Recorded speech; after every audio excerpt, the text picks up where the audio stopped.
Without going into the downtime week stuff, who would like to give a recap of last session? We went to Volana's mommy and found out that she's not a vampire. I like the way I said it better. Her mommy. That's awesome. We went to her mommy and found out she wasn't a real girl. I'm sorry, you can hate me all you want for that.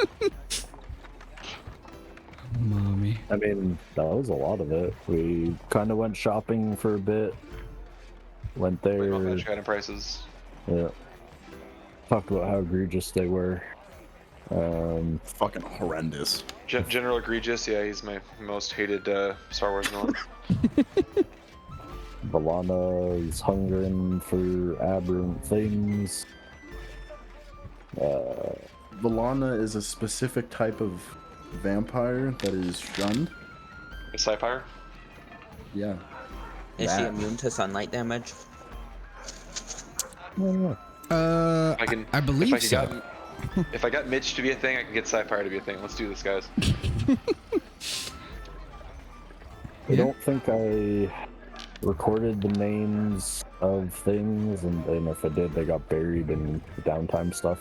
But we talked to the other dude in the kind of library at Valana's mommy's place. And what did he give? I think it was a bird? Also, how tall is she? I don't know. How tall is like Valana? No, her mistress or whatever, her mom. Oh, I'll let Valana kind of give the description of her, because I don't want to. I don't have anything on that one. I mean, it's fairly standard. Sorry, I'm asking mostly as a Lady Dimitrescu joke.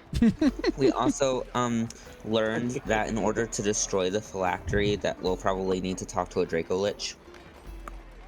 Yep, that was a big one. Named Which I'm sure will go over well. Soth, or however you pronounce that. We had to go.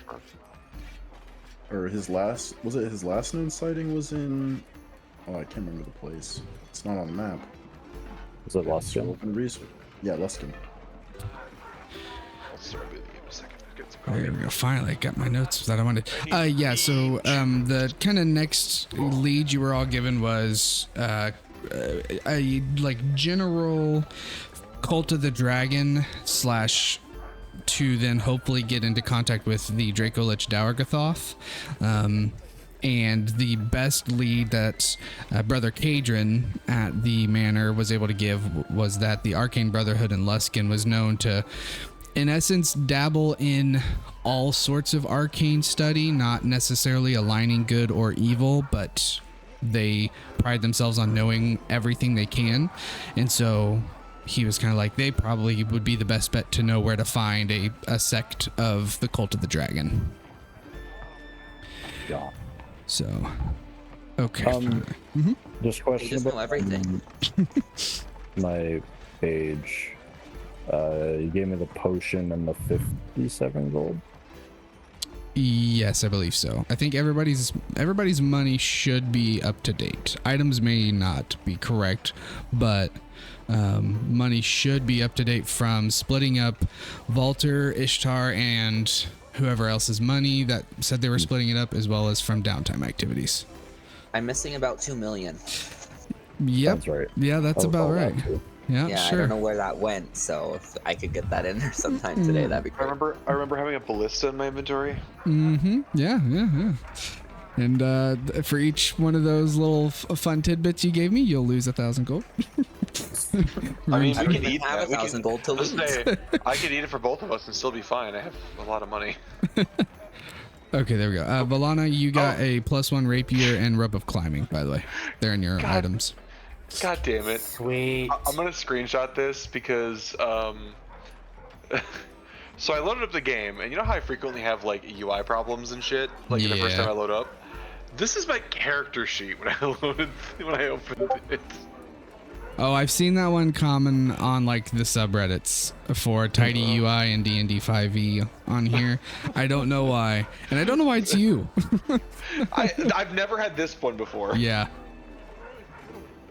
I don't see anything wrong with it. That's very usable. What are you talking about? Also, that was a great recap. So, I mean, I think everybody still has. Well, technically, Ethereum, you used your reroll. Did I get it back? Your initiative, or not initiative, your inspiration. I haven't used it in like several sessions. I'll say yeah, you get it back for the recap that you gave. One other thing too is Peep, the new token for Toad, brought to you by our very own Jeremy, the artiste. Thank you very much. Thanks, Jeremy. Of course, anytime. There's So more Toad pending just like requests for you, perpetually looking upward. Yeah. Yeah. Just staring into your soul. He's just He's staring aware, at God. he's aware that we exist. I like to I'm think of it breaking the as fourth wall. it's a big eyeball that's really on top, and it's just constantly moving around, and it's frozen up right now. God, why am I here? Okay, got that together. So yeah, recap. That's pretty much the big things. You learned a little bit more about the phylactery from Brother Kadrin. You learned about Valana and the brood that she is trying to become a part of that went sideways, and then everybody kind of split off for the week to have whatever kind of downtime they wanted, with the undertone of it's been a long, few weeks of insanity that you have all been going through. Kind of, even though you all haven't been together, your world and worldview have collectively shattered and individually shattered. So having some time to just relax, actually do normal-ish people stuff sounded enticing. And before we get to doing the quick recap for everybody for their week of what happened, I'm gonna specifically, because most of it was just kind of standard downtime information gathering and stuff, but there is a special story point that happened that will-ish happen with Chitter, so we're gonna go through that. And I think we said that would be the first 2 days Chitter of the downtime. So you'd pretty much because he'll meet over there and be like, I gotta go for a bit. I'll be back in like a day or two. And you know what? Just for laugh's sake, he'll say peace and give him like a peace sign, and then that's when he'll teleport. Okay, that's great. Love that. Okay, so let's see here. Also, yes, Josh, that's exactly what he would do. Where is my note? Where I put these? Okay. So you all see as kind of when you all get ready to disperse and go your own ways for the week, Chitter teleports out, and for Chitter, yes, I know, I want to save that. Sheesh. I actually sent that to you, Max, because of what you had said about it before, but then it continued on, not even saying peace, so it worked. Oh, sorry. Oh, I was also going to say I never updated Felix's hit points. They're not supposed to be 89. They're supposed to be a bit higher because 89 was what he was last level, but I never rolled for it. Oh yeah. That tends to not like it in Foundry. Let me. I wonder if I can find a way. Can we have him roll his punishment and reduce his HP by the roll instead? Dang. You know what? While I'm doing this with Chitter, see if on D&D Beyond, if it will let you roll those, the additionals, or just manually, if you just want to manually roll something and tell me what you get, I can edit it on here, because I'll have to probably do stuff in the background, because last time we had this happen, Ishtar kind of miffed it all up, and it tends to not like it when when Foundry doesn't match D&D Beyond and vice versa. So I'll kind of mess around with it, but yeah, you see what you can do in the background and let me know. Okay. Okay, so we'll do this. So Chitter, you get back to your I wouldn't say familiar home. I mean, it was the place that you grew up in and where you came from. So there is a familiarity around Silvery Moon.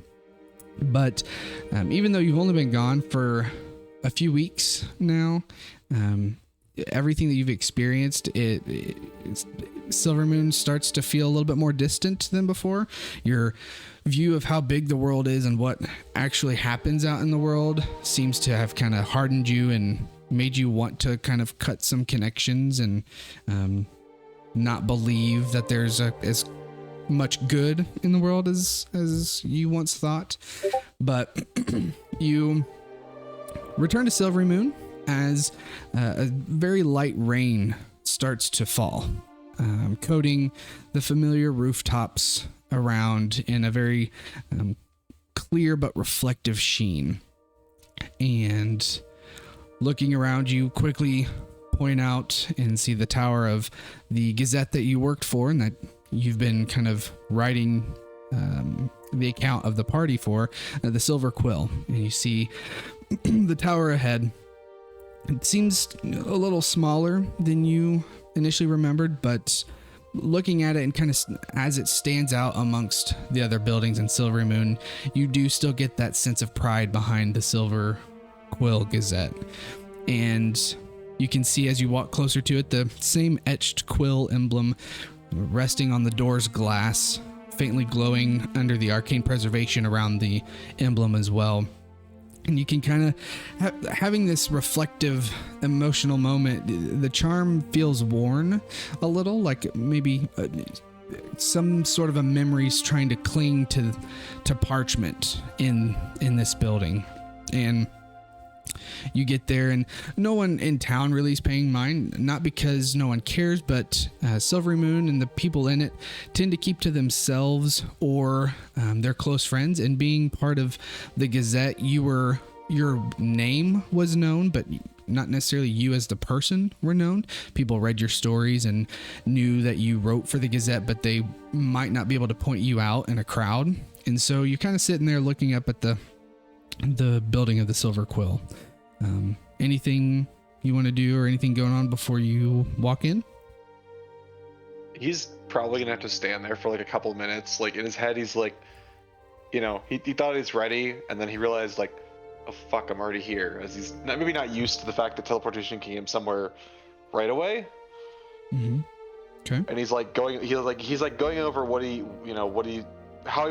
wants to say, how he wants to say it, like probably like effectively rewrites what he wants to say 14 times, and then just goes fuck it and just walks in.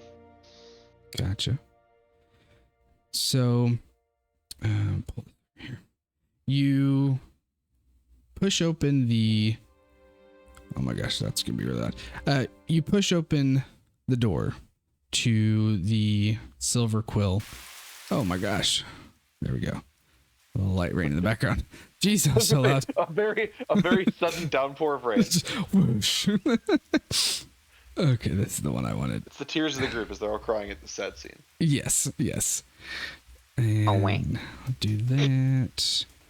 And sorry, making sure that I update that, and then we'll go back to this one. There we go. Okay, so you walk through the door.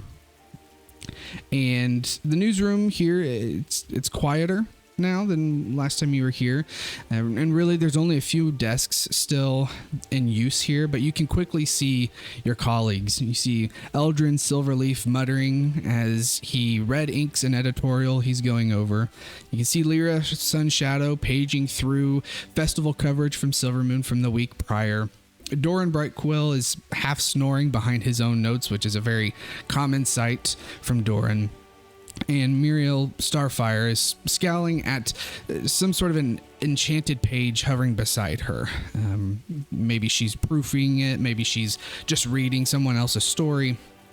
And once again, they're kind of all engrossed in their work or sleeping and for Doran, to where they're not really paying any mind. It's not uncommon for people to walk into the Gazette to meet with one of them or to talk with the editor. And so they're just kind of locked into their work as you walk into the main newsroom. What'd you like to do? I'm gonna head for boss's office, essentially. Kind of just kind of maybe if any of them were to look up, just gonna give like a hey guys, yeah, hey, like small bits of like pleasantries, but like not really any conversation. Just trying to like get through essentially. Mm-hmm. Okay. You see, as you walk, your footsteps kind of echo in this larger room, and it does get Lyra to look up from her festival coverage. And you just, from the corner of your eye, you see her kind of stand up and watch you for a second. And you swear you probably see a little grin, but she's not going to kind of come up and interrupt you, knowing that you've been on this pretty intensive mission for quite some time. And, you know, she'll find the time to talk to you if the time comes. But being a part of this Gazette, all of you kind of have this understanding when you're ready to turn in your story or your work, that's the most important thing. You've got to get the Gazette out every day. And so you all tend to stay out of each other's way when you can tell someone's walking to go talk to the editor. And as you get closer to the spiral staircase that heads up towards the editor's office, you hear the familiar sound of footsteps on those stairs and kind of think to yourself, you know, that she hasn't really changed. You can almost be teleported back to before you left, hearing the editor walk down the stairs to come talk to all of you, to give somebody a new assignment or something. And you get that familiarity wash over you, and you hear your editor speak as she goes, "Chitter." And you see Thylindra Moonwhisper descending almost like a queen down these stairs, and you can tell that she's wearing her amethyst robes that are trailing behind her, and her perfume kind of fills the air as she walks in. And she looks at you happy, but also still holding that professionalism about her. She goes, "Still breathing, I suppose. I owe Varys a bottle of wine in the afterlife for training someone this stubborn." In his head, he's like, "Wait, did she think I was dead?" But he doesn't say it. Yeah, look, I got a few things to deliver, and he's gonna like reach into his bag of holding, shuffle around for a second, pull out his kind of hastily. They're kind of like tied together, maybe with some string or twine or something, like a stack of papers, his kind of notes from everything that he's kind of collected so far. Mm-hmm. Okay. She sees you start to pull out your work, and she kind of holds her hand up. She goes, "Oh, let's go do this in my office, please." And she kind of turns around and kind of ushers you to follow her back up the stairs into her editor's office. And she walks up, and as you get into this fairly large office with a big window that sees the downstairs newsroom, you see the large, elegant redwood desk, and she goes and walks behind her desk to one of the bookshelves, and you see her pull a large glass of liquid from one of the top shelves, and 2 glasses, and she uncorks it and pours out some sort of a very special drink, as this was in a fancier glass bottle that was high up on the shelf, that you kind of take it this is her like maybe celebratory drink or something that she only brings out on special occasions. And she goes ahead and pours 2 glasses and puts one on the other end of the desk and ushers you towards a chair as she sits down next to you, and she holds her drink up to give you kind of a nod of the work that you've done, and takes a sip. He'll like hold his glass up and try to hide the fact his hand's shaking a little bit, and he doesn't take a sip. He basically downs the entire glass. Mm-hmm. Okay. You can don't any of y'all question how that works. Shut up. Yeah. No need for an anatomy class on Kinkies right now. I expected from somebody how do you drink? Aaron's not here anymore. Yeah, that's true. And Ishtar aren't here, so you're good. I was gonna say, yeah, that was more of an Ishtar thing. He's in Mendo Verrazano. But why does your name still say Ishtar then? That's because I forgot to change it. Whoops. As you down your drink, and She takes a sip of hers. You can see from one of the windows that leads to the outside in her office that the silver in her hair glistens, and it's part of her whole get up is presenting herself more noble like and regal than she really is, more to keep up appearances for the Gazette. Though Thalindra, lives and breathes for the Gazette. She's kind of done everything that she could to make sure it stays afloat, and so she does everything that she can to make sure that she reflects what she wants the Gazette to be viewed as. And you can see her editorial quill that magically hovers nearby, ready to scribble down any notes or anything that happens, as Thalindra is of a firm believer that, anything can make a story. And so she's always taking notes with this arcane quill. So she takes a sip and she looks at your glass that's now empty as you set it down. And she goes, I got your letters. They've kept the lights on, believe it or not. We've published what we could of the events you've encountered, trying to keep them brief and giving our readers enough to want to tune in for the final story. We had one reader claim that a Chudder Valnoran was a pseudonym, that they couldn't believe that your writing was from a Kenku. It was too good. I almost slapped them for the compliment. And she kind of gestures around at her office. She goes, surprisingly enough, though, subscriptions are up. We've seen some growth around here, and we're not quite high enough to pay Muriel what she's worth, but she'll manage for the time being. I believe that we're on the right path, though, thanks to your brief letters. Got a bit more information, I guess, compiled here. Should be able to stretch that out for a while. But I don't think I can do any more writing. I've got some stuff I gotta go figure out, some people I gotta go help. Got a lot of questions and not a lot of answers yet. She kind of looks. Do you have your work? Have you put it on the desk, or you're holding it right now? I probably would have put it on the desk as we came in, because I'm not going to be holding it in one hand and a glass in the other. Okay, yeah. Overhead. You're not gonna get your story. Gotcha. I'm pretty sure she's taller than I am. I think. I'm not super short, but I think most people are taller than me. Yeah. So to be holding it too low, you can't get it. It's down here. She so as you say that, she gets a little more solemn look on her face, and she looks down at your work. She doesn't open anything to read it, but she comes to the understanding of what it is. Obviously, one is the work, and the other is some sort of a resignation letter that you filled in. She kind of clears the space around them to let them sit and have their space without falling into the clutter of the editorial desk.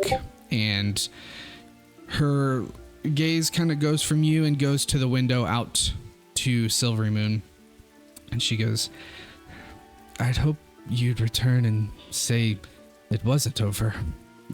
That the scarf-wrapped hero would come home with a new byline and a fire in his eyes. But that's not how real stories end, is it?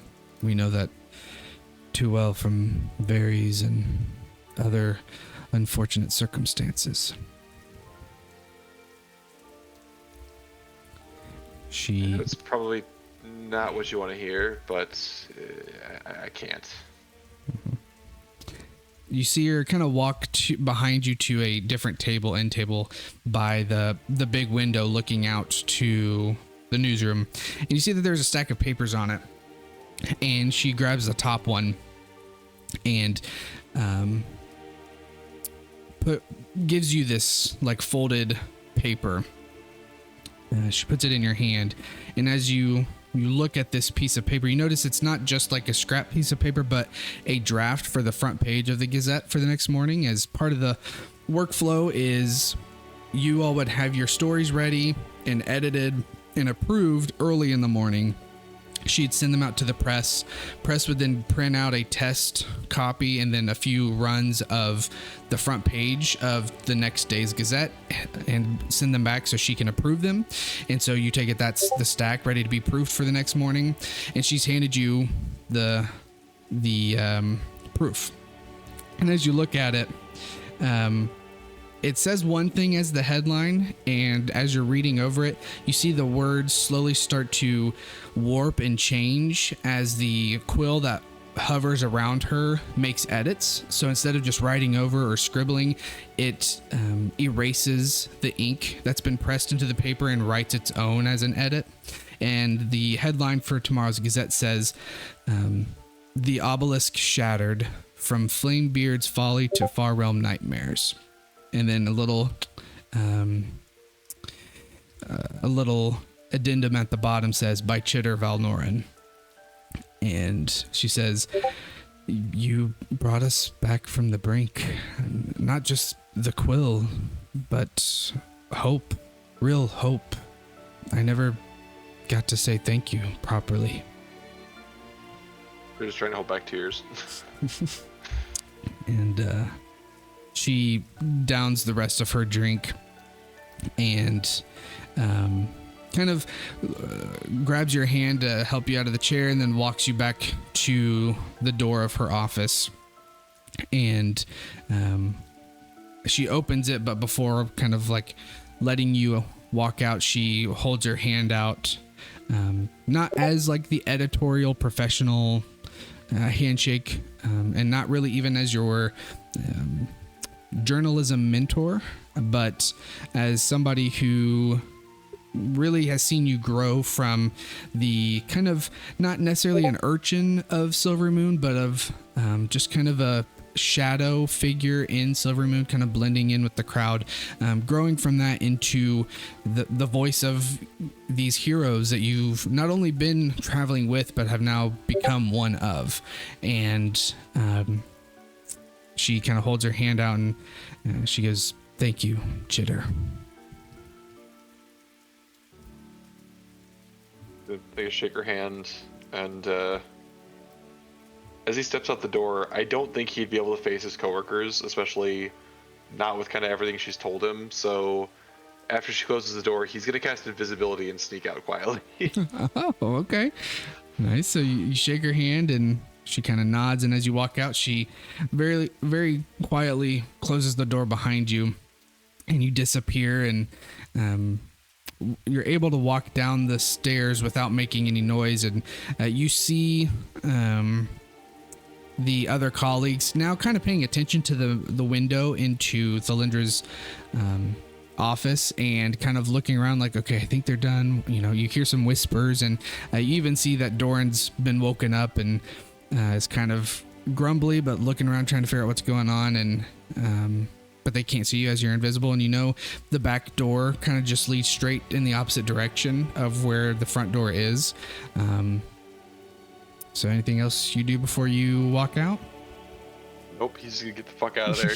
he everything about it just feels uncomfortable to him. He wants to get out, and since he's got an hour in invisibility, he's just gonna like go find probably not the nearest tavern, but one across town, and just get a room for the night. So some random tavern owner just has a Kenku just pop in like, boop, I'm here, I need a room, and then he'll get some sleep, and then in the morning teleport back to Neverwinter. Okay. Yeah, and you kind of close the chapter on the professional journalism of the Silver Quill. As you go to sleep that night, do you, and it may be too early, but do you have any initial aspirations to continue to document things that happen, or does this feel like a point where Chitter would kind of, you know, take a step back from anything around journalism and just try to focus on what's at hand? Any thoughts around that? Probably be an end to journalism. He's probably still going to write stuff, only because I feel like his note-taking is not just for that, it's also for his own mental, you know, keeping track of everything, making sense of everything. Okay. Cool. So, yeah, you... Are we sure that's not just trauma of not knowing whether or not this is a real day? Could be. Look, that question is always going to be on his mind, but he's like very much like he probably would down a couple of beers that night to not think about that. Mm-hmm.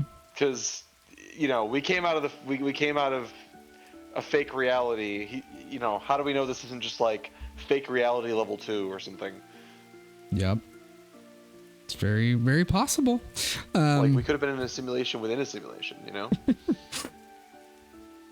And please don't do that to us. I think I've done enough brain melting for you guys for a little while at least. Felix hasn't had enough. Well, that's true. And then I know we already talked about it. And then he would just go and spend whatever other time the group is in town for, just going out and playing some music and making some money, I guess. Whatever little bit he can get. Gotcha. Okay. Is the amount you listed, is that already added, or should I add that? It should be already added. If it's not, let me know and I can fix it. But I'm pretty sure I got it. I don't remember exactly how much I had before, so I'm going to trust you on that one. I'm pretty sure I got it added. But yeah, so you get back and kind of continue your downtime week. So now we'll just do a quick, I'll have each of you kind of provide a quick overview of what you did with your downtime week. Feel free to share as much or as little as you would like and share it in whatever way you would like. We'll take this as kind of you're all getting together right before you decide to head out to Luskin and you're just kind of catching up on what's been going on. So yeah, kind of feel free to share it the way you would like to, but we'll just go in order. So we'll start with Ethereon. What was your downtime week like? Oh, I had a lot of stuff. So Ethereon went and asked about available property in or near the city, and found that there was a small plot of land on the riverside just outside the walls, which I think we said was kind of Outside the walls? Ooh, Yeah, it's kind of like Yeah. right there, right I keep outside. clicking on the map. Keeps opening the map. I'm paying. Yeah, I'm gonna change up that. there, top right somewhere. Yeah. And so he purchased that, and he paid for a medium-sized house to be built on said plot, which will take a little while, but he did that. I don't think we marked off the money for it yet. That one I know is from the other thing. The other one I don't think we marked off the money for. He Correct. also inquired about other types of property, and there was a burned brewery in the River District, which I think on this map is the Tower District. Yes. And so he bought that and paid some more to get it restored into like a tavern for Agatha to run. And so he's building their house and business. He went and I know, right? That's another thing we got to do at some point.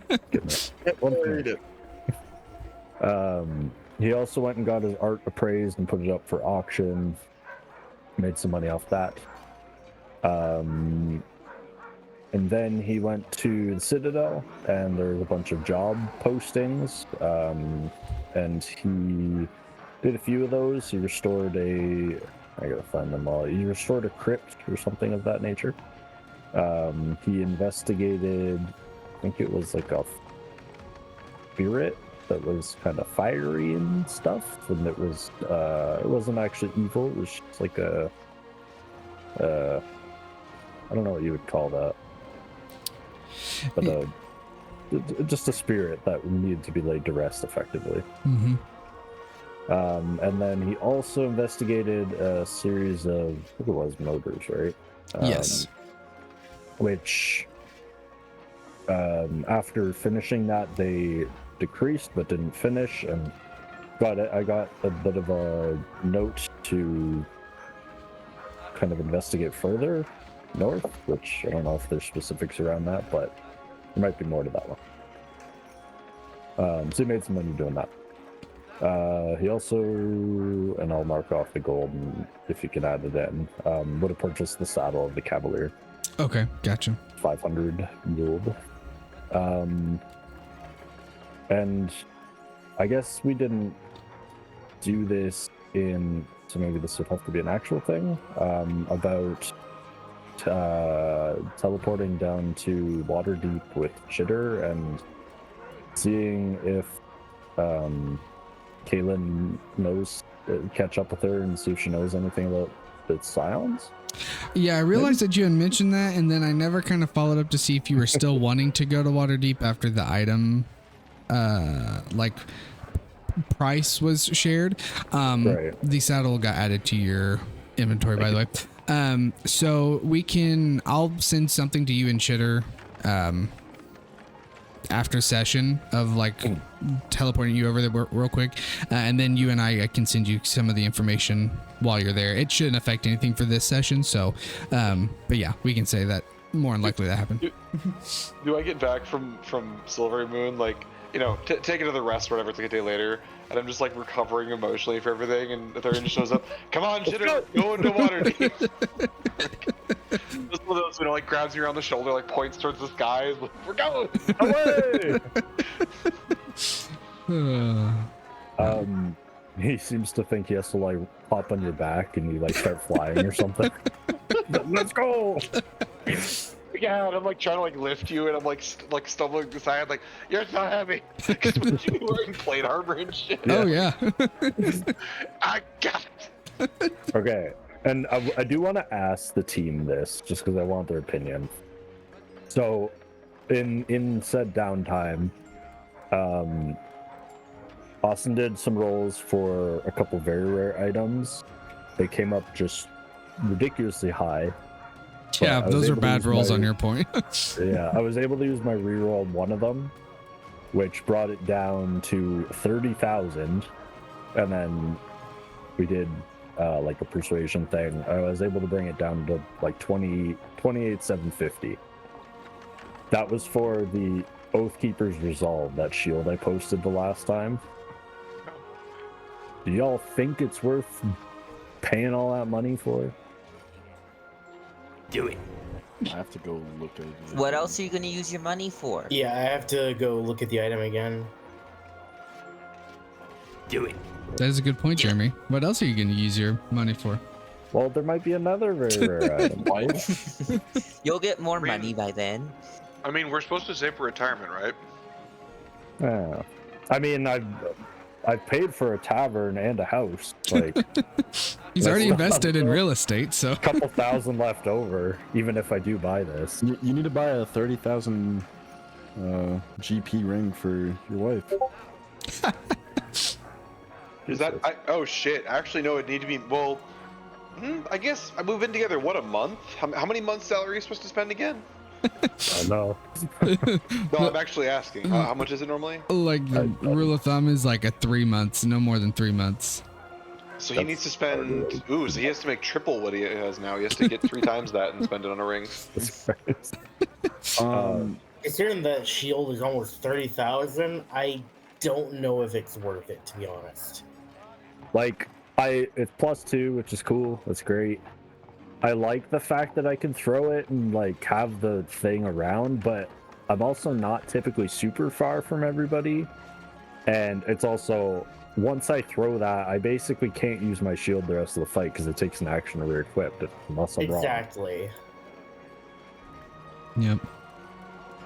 We could throw it to Valana. How cool would that be with like Captain America and a shield to Valana, and then she's got even tankier too. It would be cool, but Winter that's Soldier. What if someone's riding it, like when you throw it? Can Chitter? Yeah, is Chitter small enough? Could he ride it? You know. I imagine it just spins and Chitter like gets sick from vertigo on. So if I'm still mixed on it. If you're fine with it, Austin, I haven't made a final decision around that Yeah, that's fine. because it's What a if we fuckload of cast the money. spell Distort Value? Is that a thing? That's a spell. Oh god, that Distort spell. Oh values the spell. god. No, please don't. Don't let them take that spell, please. Distort value. You can basically Does he already have temporarily it? make an item seem double. Oh god, wait, do you have it? I don't have it equipped, but I could prepare it. I may have told one of my players no on that one. Cause What level I is know it? that- It's a level 1 spell. Oh my gosh, it's a level- level 1 spell. First level? You can either double or have the perceived value of an object. But Wow.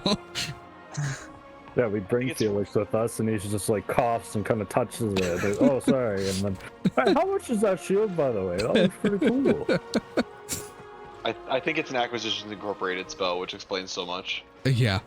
I would say probably no to that spell. Dang it. Slash, I mean, if you want to have it for some other reason okay, I would say that the magic item dealers in Waterdeep probably know the tricks. They don't know that. I mean, it's the Metropolis. Here's the better question: how do we know they're not using it? Yeah. That shield could have been worth 15,000, and they're just fucking with you. Uh-huh. Revealed. I revealed the TM's ploy. Insight. Nope. You can't tell if they're doing anything like that. God damn it. Okay. Anyway. Yeah, we can figure that out. That's what I did with my week. And yeah, so we'll do the Waterdeep thing later, but I'm still might get that shield. And if I don't get the shield, I might get something else, if that's okay. Okay. Like, probably not very rare thing. Gotcha. Yeah, that's fine. Okay. Cool. And I'll mark off the $3,000 for the, Oh, yeah, thanks. D3. So then, Chitter, for the rest of your time while you were in Neverwinter, what were you doing? He was like, well, he knows everyone needs. Well, okay, he knows that Therion needs to rest, and for a bit longer probably, and so he just went around and played music, made a bit of money, kind of, he's been a writer, but he's always had that musical skill from Bard's College and shit, so he's kind of trying to lean in more, I guess, on that side of things for now. Mm-hmm. Gotcha. Okay. Felix, what about your downtime? Do you want me to also go over the stuff that we talked about last night? Yeah, if you want to go over that, it's up to you how you share that, if you want to share it or not. But yeah, that's up to you. Okay, I just have a brief summary of it that I did, but essentially Felix goes to visit a library called the House of Knowledge, looking for information on his sword, and he meets an archivist named Bram, and together they do their research and find out that the script on the sword looks to be Jotun. I'm not sure how to pronounce that. Jotun. Yep. Possibly predating known giant civilizations connected to Sorter, which is a giant deity linked realms beyond Muspelheim. These are some weird words, sorry. Yeah, you're getting into some Nordic. Yep. It says that Felix's sword might be Brenskelhaller, Yeah, that name was pretty rough. which is an artifact tied to these Forgotten Worlds. And Bram suggests investigating places tied to giant lore and ancient ruins, temples, and that kind of thing to uncover more. And then I would have also, I don't know how much I would have been able to do, but he would have also taken time to copy down some of the spell scrolls in his book. Oh, yeah. That makes sense. Which, if you want to let me know, it doesn't have, I mean, it can be right now or during the session or afterwards, which one of those from the store that you would have bought. I can make sure that I add them over. Hadar. Gotcha. Hunger of Hadar, I think it was. It Okay. was one of those Hadar ones. Yeah, gotcha. Okay. I will do that right now. Because I have that pulled up still. So, okay. Yeah. So that's the big thing for you. And I'll also, well, I already sent it to everybody. I was about to say, I'll send you guys all these notes so you have them in writing, but I already did that, so it doesn't matter. So while I'm doing this in the background, Mr. Toad, what was your week like? Well, for the first 5 days, I talked to a sharp-tongued gnome herbalist alchemist, Master Keldrin Duskwire. I blew his eyebrows off with an explosion. That was a failed roll for my first day.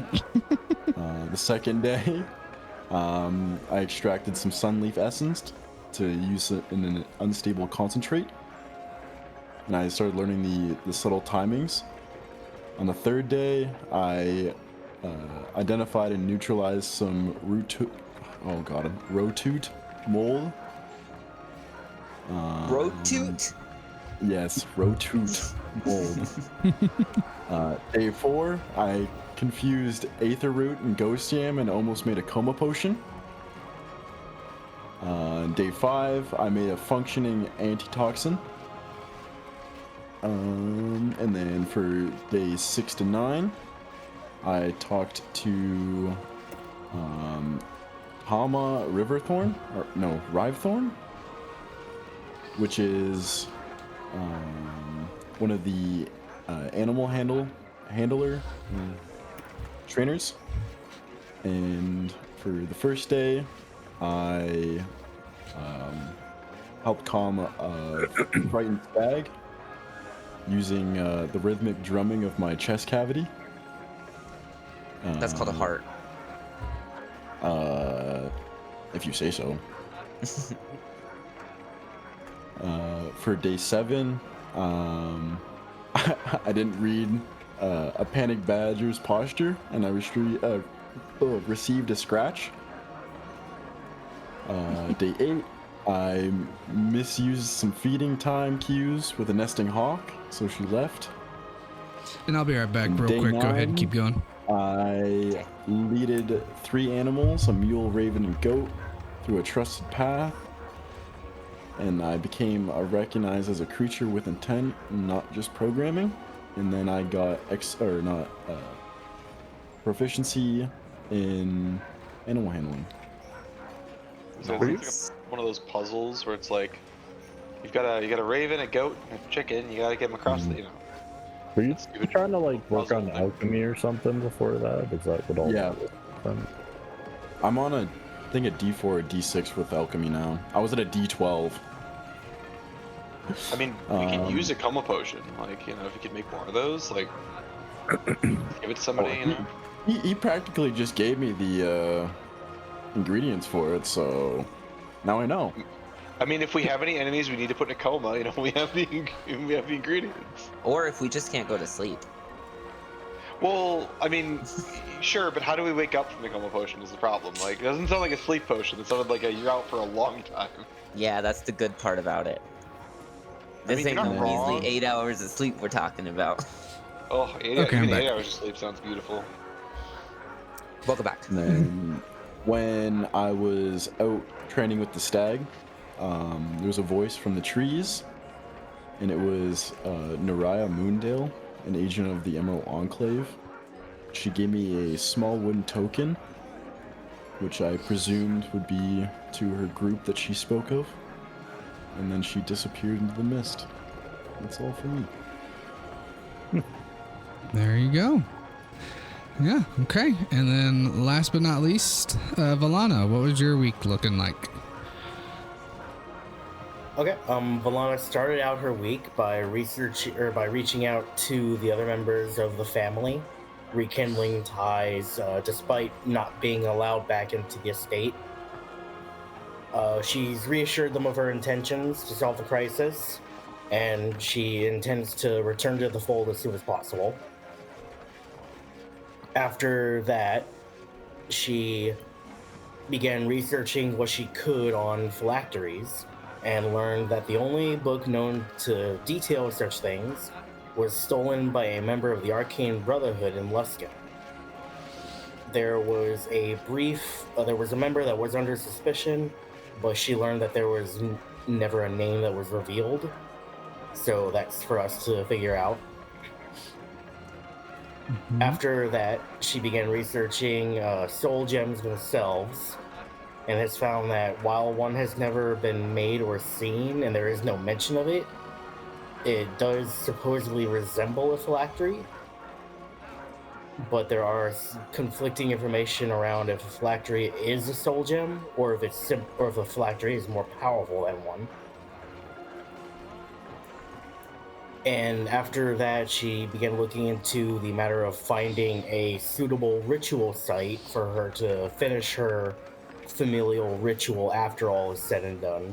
And she believes she's found a good spot, but has yet to verify it. and it will require that the party travel there. Okay. Yeah. I was just gonna say, outside of that, she did manage to get her arcane grimoire. Yeah. Okay. Yeah, so that is the downtime week for everybody. You wake up on the last day, kind of regrouping, figuring out what all of you had learned and done over the last week, getting ready to head to Luskin. And I meant to have this up earlier, so let me do it real quick. None of you have been to Luskin? I'm just looking at my nameplate. For my enhanced weapon, is it only once per short rest? Because the actual one says it's all the time. Oh, did I copy that over wrong? Yep. Yeah. Yeah, it was constant. Yep, I copied that over wrong. I bet the effect I made is correct, though, so... Let me get rid of that. My bad. Good catch, though. I know they haven't earned any yet, and they're still pretty new, but I remember there being mention of there can be other things that we earn spirit points from. Yeah, potentially. There can be other things that can earn you spirit points. There's a better DM inspiration. Oops, I need to pull that back. Okay, there we go. So, back to what I was saying. Luskin. So none of you have been to Luskin. You have heard of it, obviously, especially recently. But to get there, unless you're going to try to teleport, but like I said, none of you have been there, so it'd just be off of what you have heard. It would be roughly on foot, about 5 days of travel. If you're going to be like using a horse, like renting or buying some horses from Neverwinter, cut it down to like 3.5 days of travel. You could go by water, so you could rent a crew to ferry you over to Luskin, or maybe some trade boat to take you to Luskin, as none of you have any experience with water-faring vessels. That would take probably like a day and a half to 2 days, or if you could somehow find a flying construct, airship, griffin, something of that nature to take you there, it'd be about a day travel. The flying would be the hardest thing to find in Neverwinter, or the most expensive to hire. Everything else would be somewhat more common. Horses or a ship of some sort, something like that. Or like I said, you could also just walk. But it's kind of up to you guys. So what are you thinking as you are preparing to head towards Luskin? Yeah, it does. I'd say horses or ship. Which was faster, horses or ship? Ship was a How bit ship? faster. How big is a giant vulture? Well, I would say it's giant, but let me get you some specifics here. How long can you stay wild shape? Giant vulture. I don't think long enough. Well, Cheddar can maybe take over for you. Valana can polymorph. That's true. A giant vulture is large. I think polymorph's only an hour though.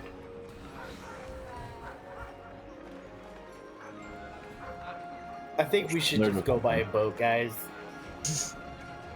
What if you polymorph into a boat? Just kidding. There you go. Hey, Yeah, do it. okay, when we have true polymorph, maybe. Okay, so I'm hearing go find a boat or a crew to ferry you over to Luskin along the Sword Coast. What would be the cost of doing that versus just like renting horses? Horses are going to be cheaper because they're not super expensive, just even to buy them outright.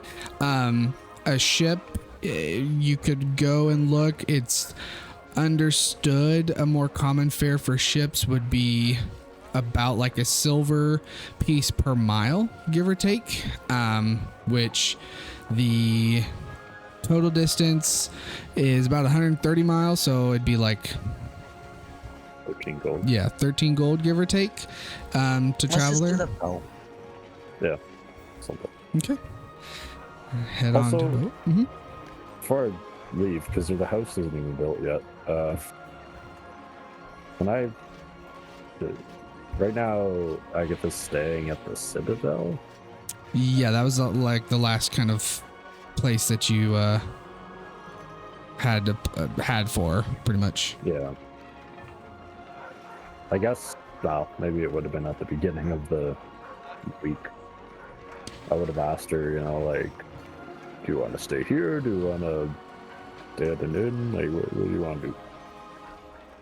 And you can see that she's made this guest room more of a standard living room. So she's kind of decorated with flowers and drawings and paintings, and she's unpacked some of her little bag of clothes to where she feels pretty settled. And she mentions that some of the other members have kind of like welcomed her in and have mentioned that, you know, this can be your guys' room.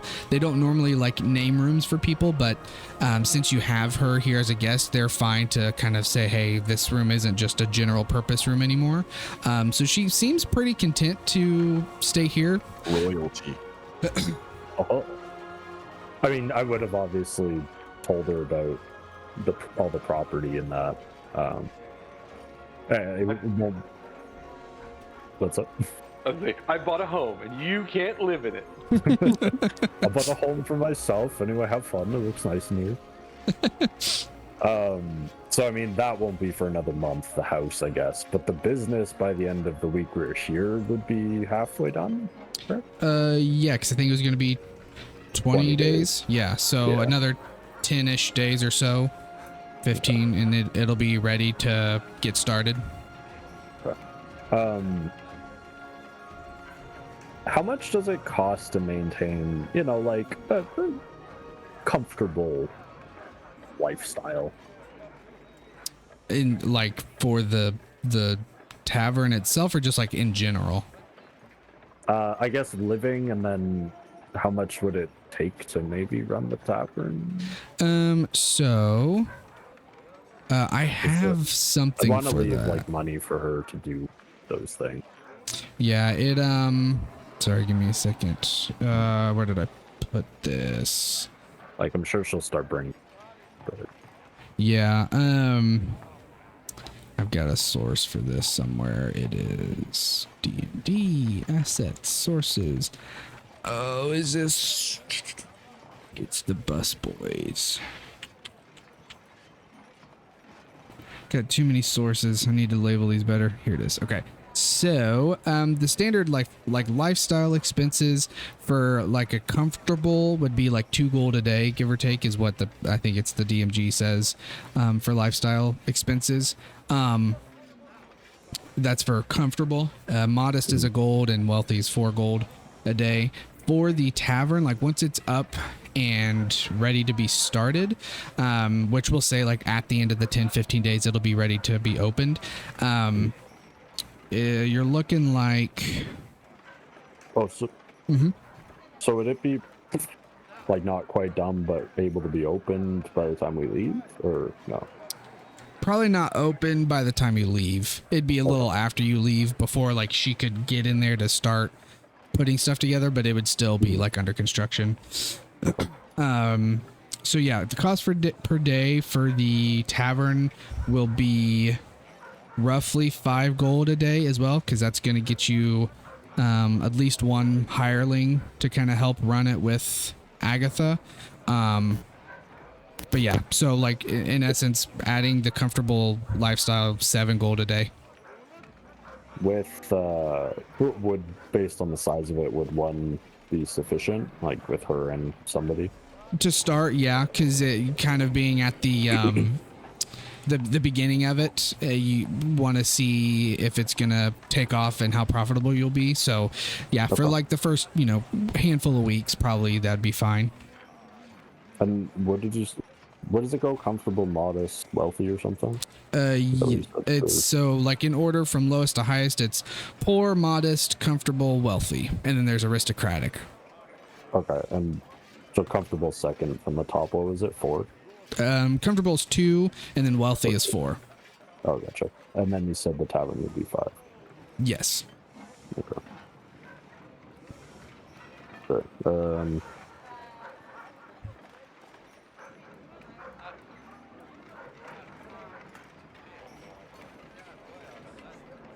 I'll give her.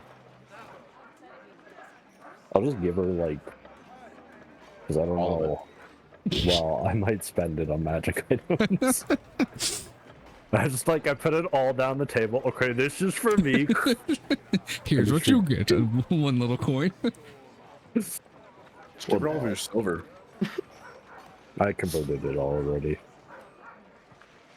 I'll leave her with 300 gold. Okay.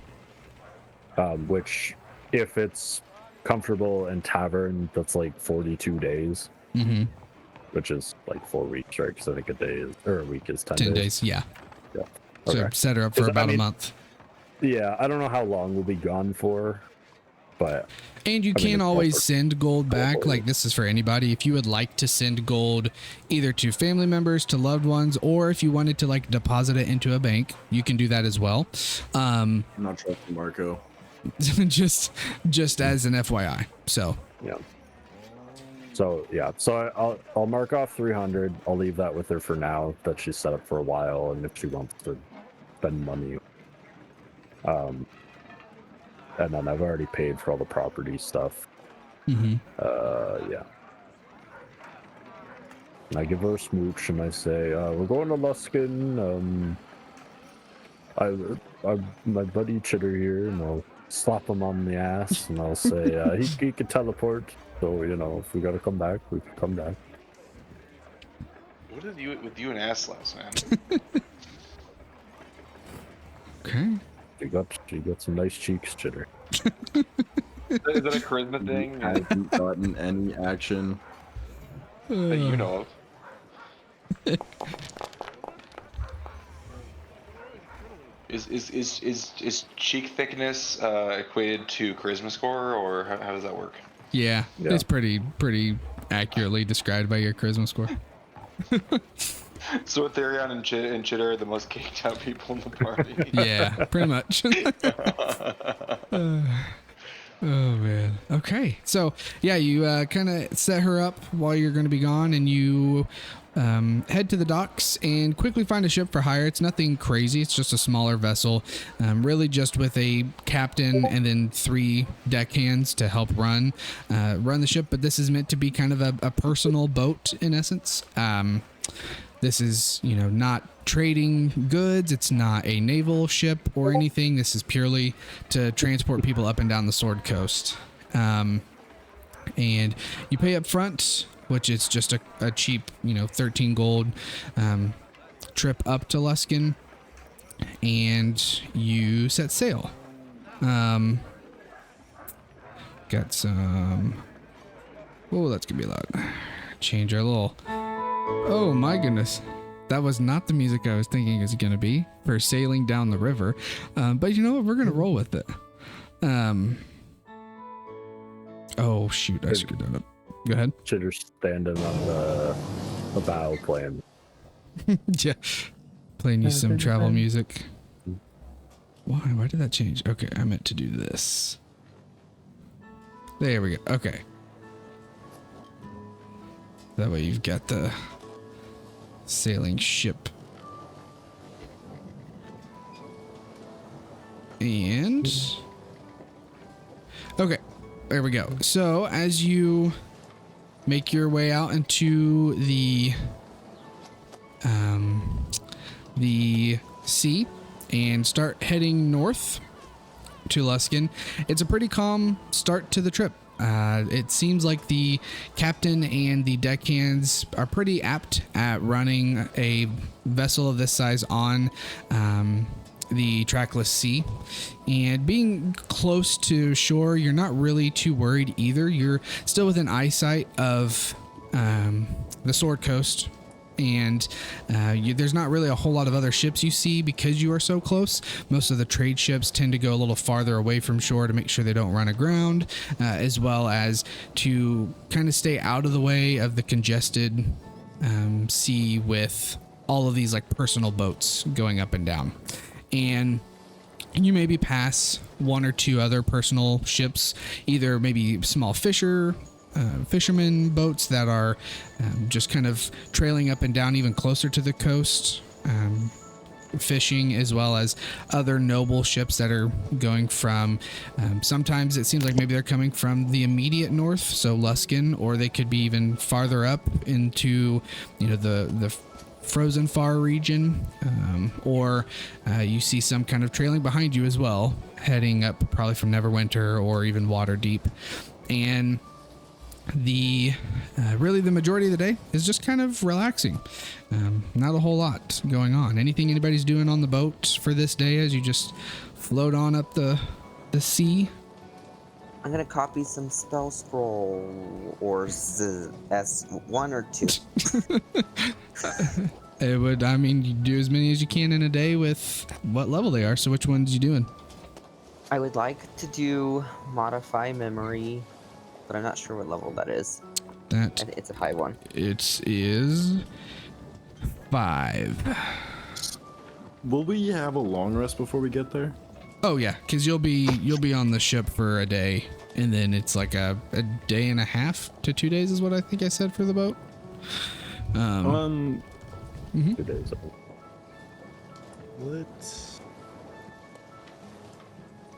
Can I wild shape into a reef shark and just look at all the underwater sea life? Yeah, if you want to, you can do that. Every time he surfaces, can I play the And now Jaws we have theme? to fight a kraken. Yeah, you can play the Jaws whenever you see his fin. For Felix, for modify memory, so it's a first level, so it will. It's 5th level. Yeah, so it'll be 10 hours of copying it over, as well as then for 5 it'd be 250 gold. Okay. So, but yeah, you're able to get that one copied over throughout the day as you just diligently doing this, which describe what Felix does while he copies this into his spell book. While he's copying it in, he's just got the scroll on the ground with him, probably pegged under his backpack so it doesn't fly away, and then he's got his book and he's just scribbling it down, and while he's scribbling it down he's also probably practicing it on himself, and so several times he's forgotten what his favorite color is and what his favorite food is and that kind of thing. Love it. Nice. Okay. Anybody else doing anything during this day?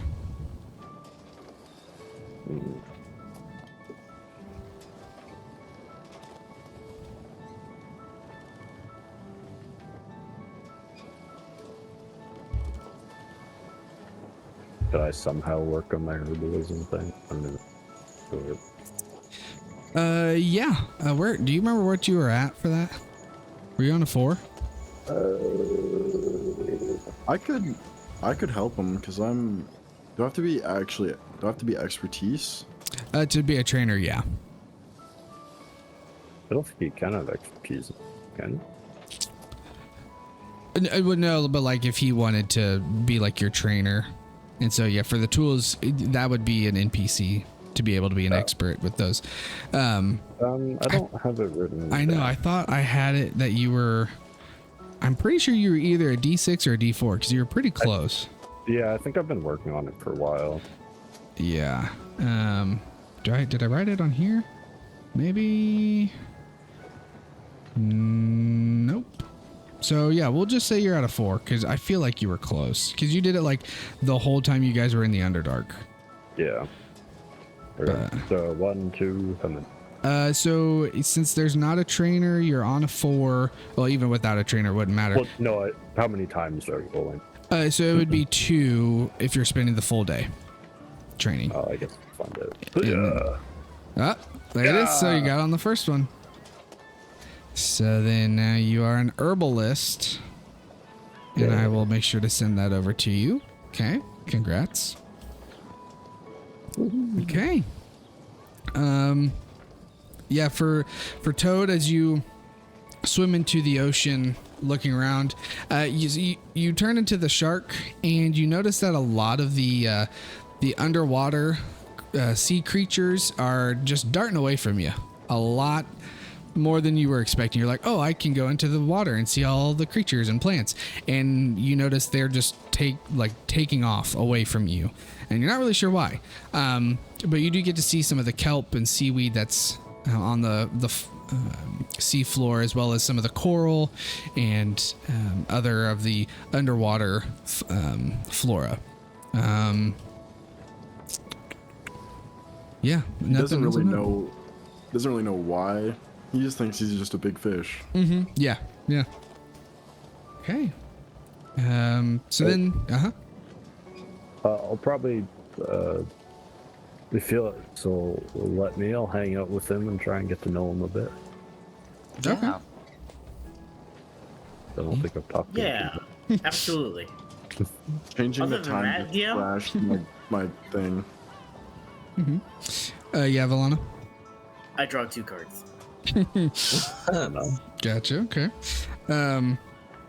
Which I don't know how this works. I did make the whole deck in Foundry, so there is a deck of wonder now. I don't know if how I work this thing. I never tried it out, but I made it. Oh, I can. Cool. Okay, so let me try this. We're gonna. Oh, okay, cool. I'm not Toad. I'm the GM, and I'm targeting Valana, and I'm going to deal. You said 2? 2. Okay, I'm gonna try this. I don't know what happens. Create a hand or pile to deal cards to. Oh gosh, I have no idea. Oh, here we go. So I shuffled it.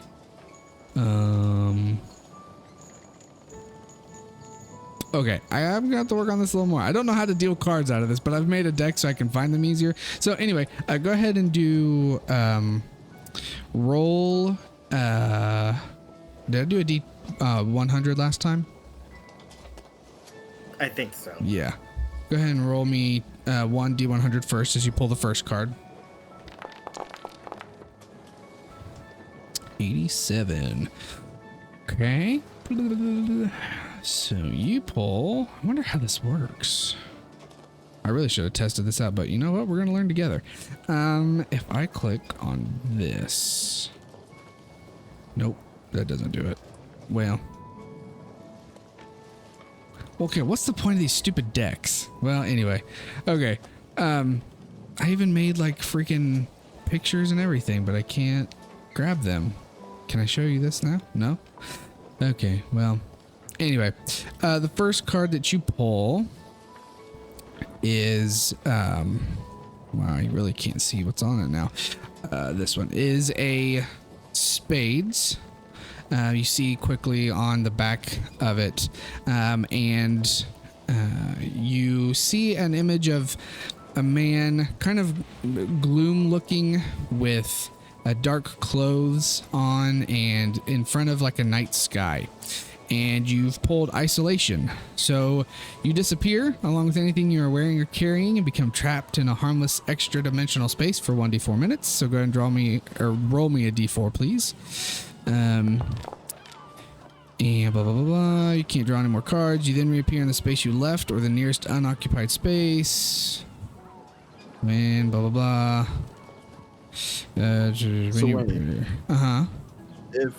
If Valana pulled a card, teleported to this world, the boat moves so far ahead, and then when she teleported back, Do I she just just plop in the back into the water. water? It says you then reappear the space you left or the nearest unoccupied space.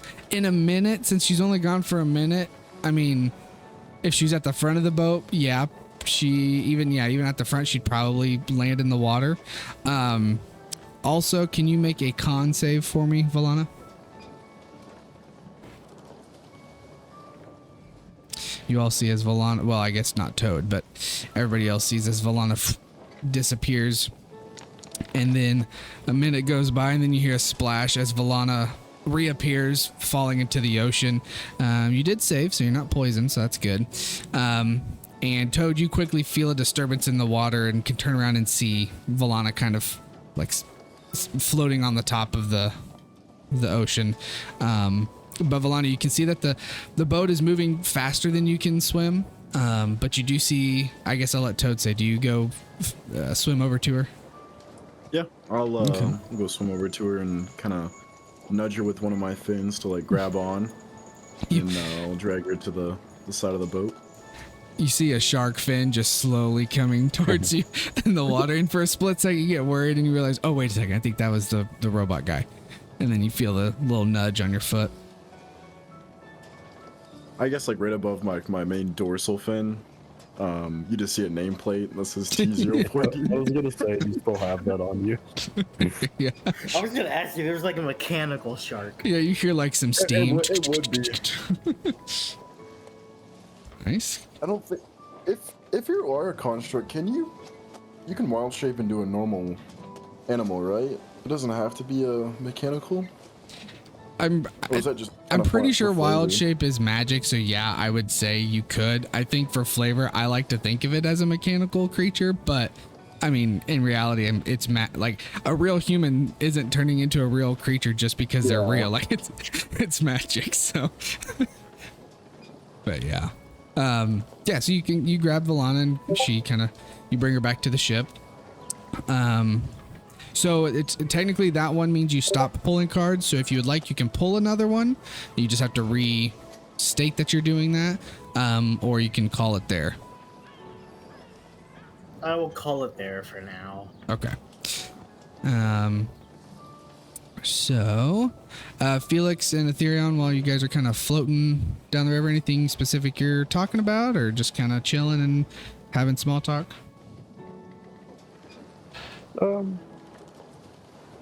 I just don't think I really know Felix at all, so... I don't know. Felix, just tell me about where do you come from? Tell me about your family. I come from a place south, Deepwood, and it's, as you can imagine, surrounded in forest. And my parents are both pretty high-ranking members of the guild that I'm a part of, and I know they expect a lot of me, but I don't think I can do what they want me to do. I like learning, and I love magic, but I also just like my private time in the library, so I would... Yep, keep going. I would like to probably be a librarian one day.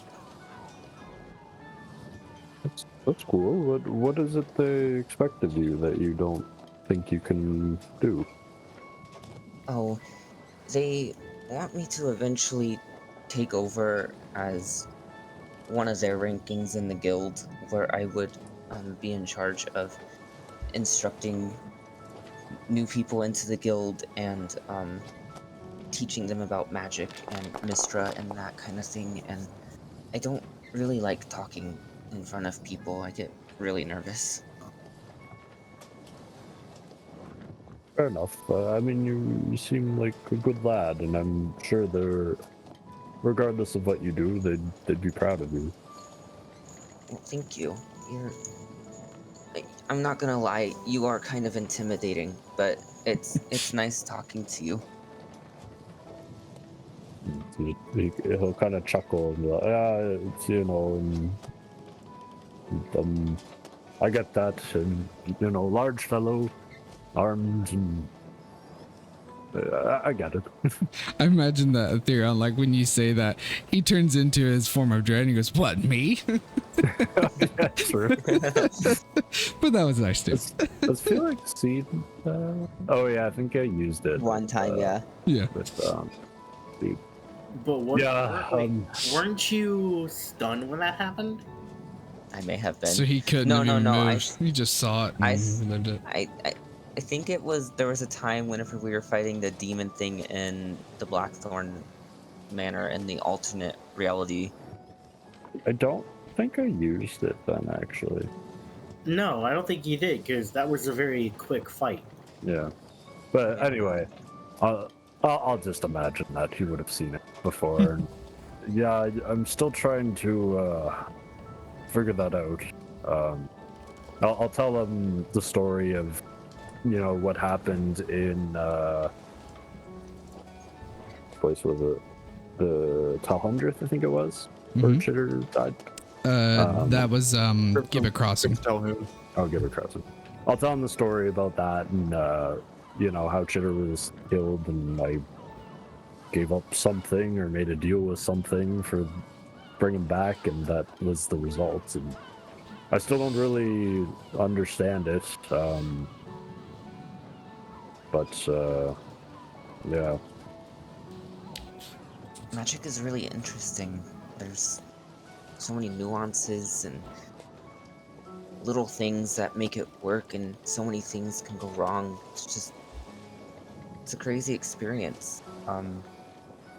So you being able to do that is pretty amazing. It's pretty it is, but I worry about what it could mean, or what's behind it, really.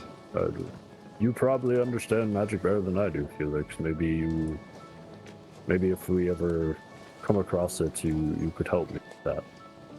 Yeah, I would love to. I love learning more about magic. When you're in this form, do you ever have bad thoughts? Yeah, that's a good question. Do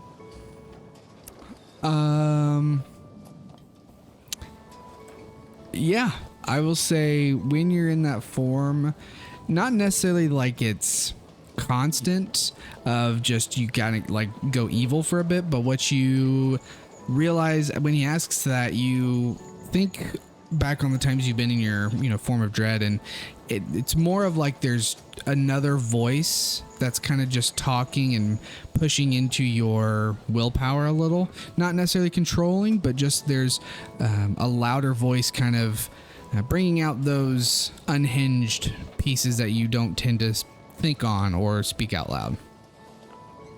And I'll kind of tell Felix about like what happened to my family. I still don't think Ethereum's ever talked about the immediate after that, but like when he left. But I think he'd probably talk about a little what happened to his family and say, for a long time I was very consumed by vengeance, and I find when I go into that form, whatever it is, those thoughts and those feelings rebubble back to the surface, and I am able to control it, but I find I veer away from my faith and more back into that feeling of wanting to. That's really interesting. I wonder if maybe this magic somehow surfaces insecurities, or maybe it gets stronger maybe whenever it has those kind of memories to consume. For instance, maybe the magic itself is powered by hate or the need for vengeance. Seems like a very sound thought. Regardless, Very. I wouldn't mind helping you out with that. It's very interesting. I appreciate it. I hope we do find out about it at some point. Yeah, if maybe where we're going, the people in Luskan might also know something about it. They appear to be very knowledgeable people. Yeah, he'll kind of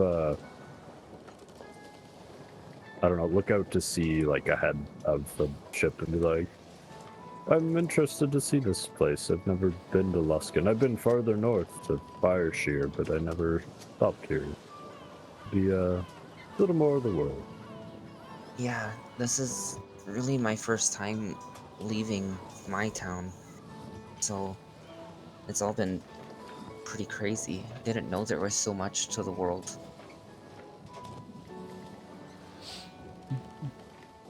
There, I'm sure we'll soon see more of it. And you know,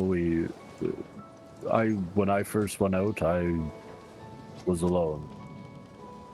It took a long time for me to come back to the world, so to speak. And I know you're not,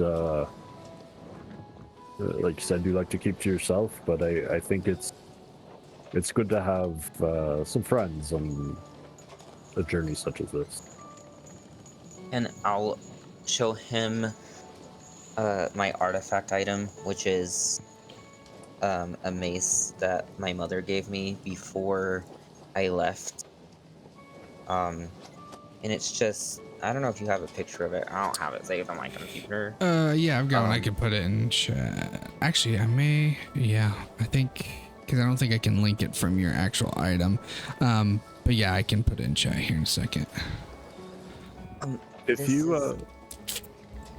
oh, I was just gonna say for Austin, if you open up like the photo of it and right click and show token or show image, I think there's a button there that you could share it to everybody. And get. Yeah, let me see that. Sorry, Jeremy. Oh no, you're fine.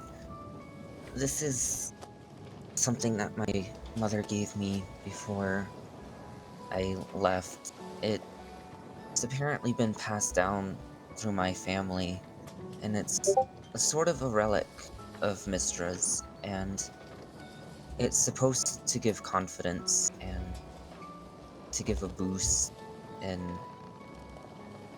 I don't want to say personality, but I think that's kind of what my parents were hoping for when they gave this to me.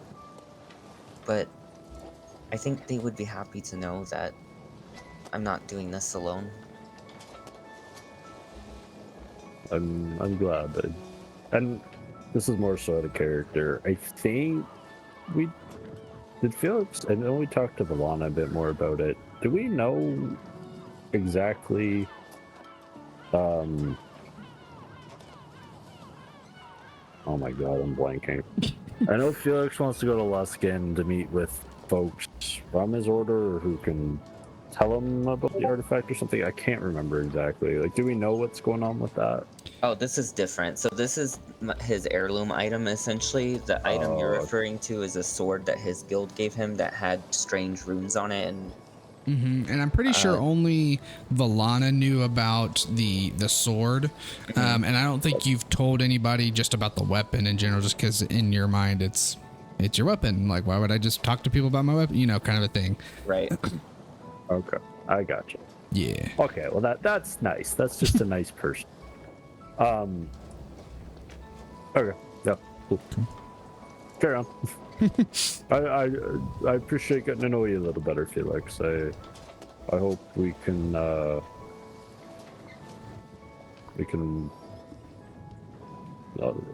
be good friends. Me too. Sorry if I come across as awkward. I wasn't necessarily made fun of in my guild, but I was avoided. So I know I can probably be difficult to talk to.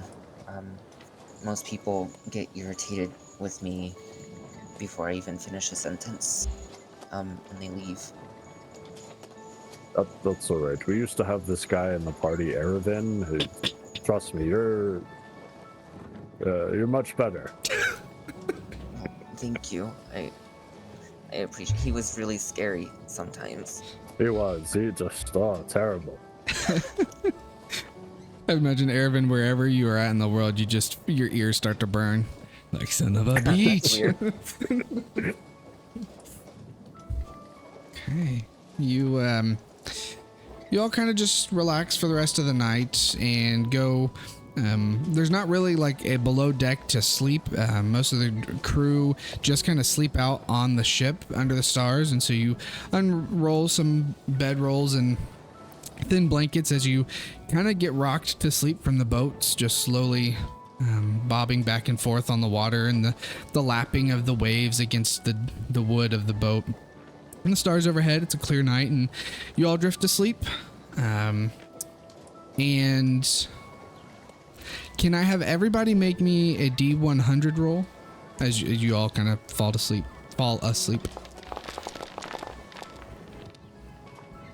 Are we gonna have nightmares? Guess we'll see. We're back in the farm, guys. I fucking knew it. Oh, okay, that's pretty interesting. We're still in the phylactery. Almost a 1. My dreams are telling me kill your party. I wonder what that means. Mine Okay. says use control water to cause a giant tsunami to crash into the boat. So you all go to sleep, and you have some of the best sleep you've had. Now, granted, most of you have been sleeping in Neverwinter, so that's been really comforting and restful sleep. But there's just something different about being rocked to sleep with the boat and hearing the waves that feels a little more peaceful. You all have a really great rest, so if you need to, you can take a long rest with your character sheets.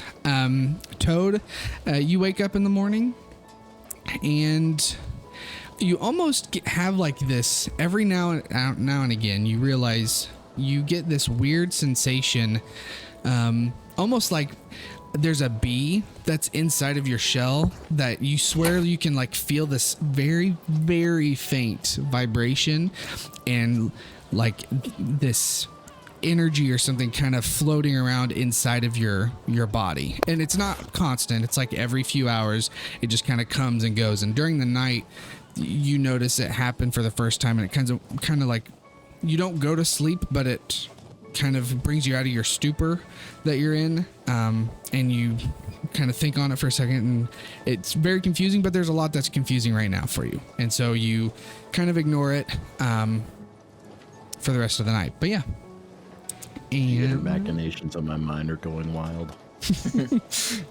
and so you wake up the next morning. Okay. We didn't die. Nice speech. Okay, get your speech out. What are you gonna say to him? Because I think this will be the first time Felix and Toad have heard your speech. Yeah. I'm excited to go on new adventures with new friends and forge bonds that will last a lifetime or until they decide to retire.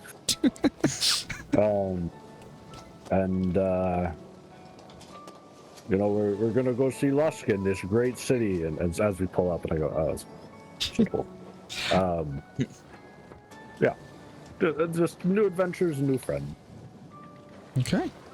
Yeah, so you get your speech, and pretty much as you're finishing the morning morale speech, the captain kind of calls down and says that you guys had some favorable winds that kind of pushed you up a little faster. And you wake up, you get done with your speech, he mentions this, and you look out and you can see through the clouds the shoreline of Luskin. And What kind of clouds? It would be a mixture of, this isn't right because cirrus clouds don't come this low, but imagine them as cirrus clouds and a mixture of the sea fog kind of together. Because cirrus are the wispy ones, right? I'm gonna say a really stupid question. What is a cirrus cloud and a normal cloud? Like, what's the difference? Okay, Oh, no, that's boy. not a stupid Oh, question. don't ask me. Don't ask me. Josh, can you send an invite to the server to Liz real quick? Well get this solved out right quick. I can tell you everything you need to know. Yeah, Jeremy's our resident weatherman now. You got all the clouds: cirrus, stratus, cumulonimbus, cumulus. Jeremy, I have I something only you know need if you nimbus really like cloud. clouds. I would love to. I'm a cloud nerd. One of my friends that's literally her job is working with weather and shit. So It's gonna be my future job. Look at that. okay, shit, I do need to get you in contact with her. But yeah, without like trying to become the expert, like I said, Jeremy, I'm pretty sure the cirrus clouds are the very wispy, high altitude clouds, right? They are, and they're made up of ice crystals. Yeah. Whereas cumulus clouds, as you were asking, Gabe, are made up of water droplets and water molecules, and they are not as high. Boom. More you know. Yeah, so you see through those cirrus clouds and fog to see Luskin for the first time. As I pull up my new artwork and change all that stuff. And Sure. let's see. This isn't like the actual view you would get, but we're going to kind of skip ahead that you get to the docks, and this is in essence what you see. But you... I want this, so you stop the ship. You get DM, to... I was joking. Hey, I'm going lore canon here. Is there anything else? Oh yeah, this is what I wanted. This does not look like a happy place. All these houses look the same.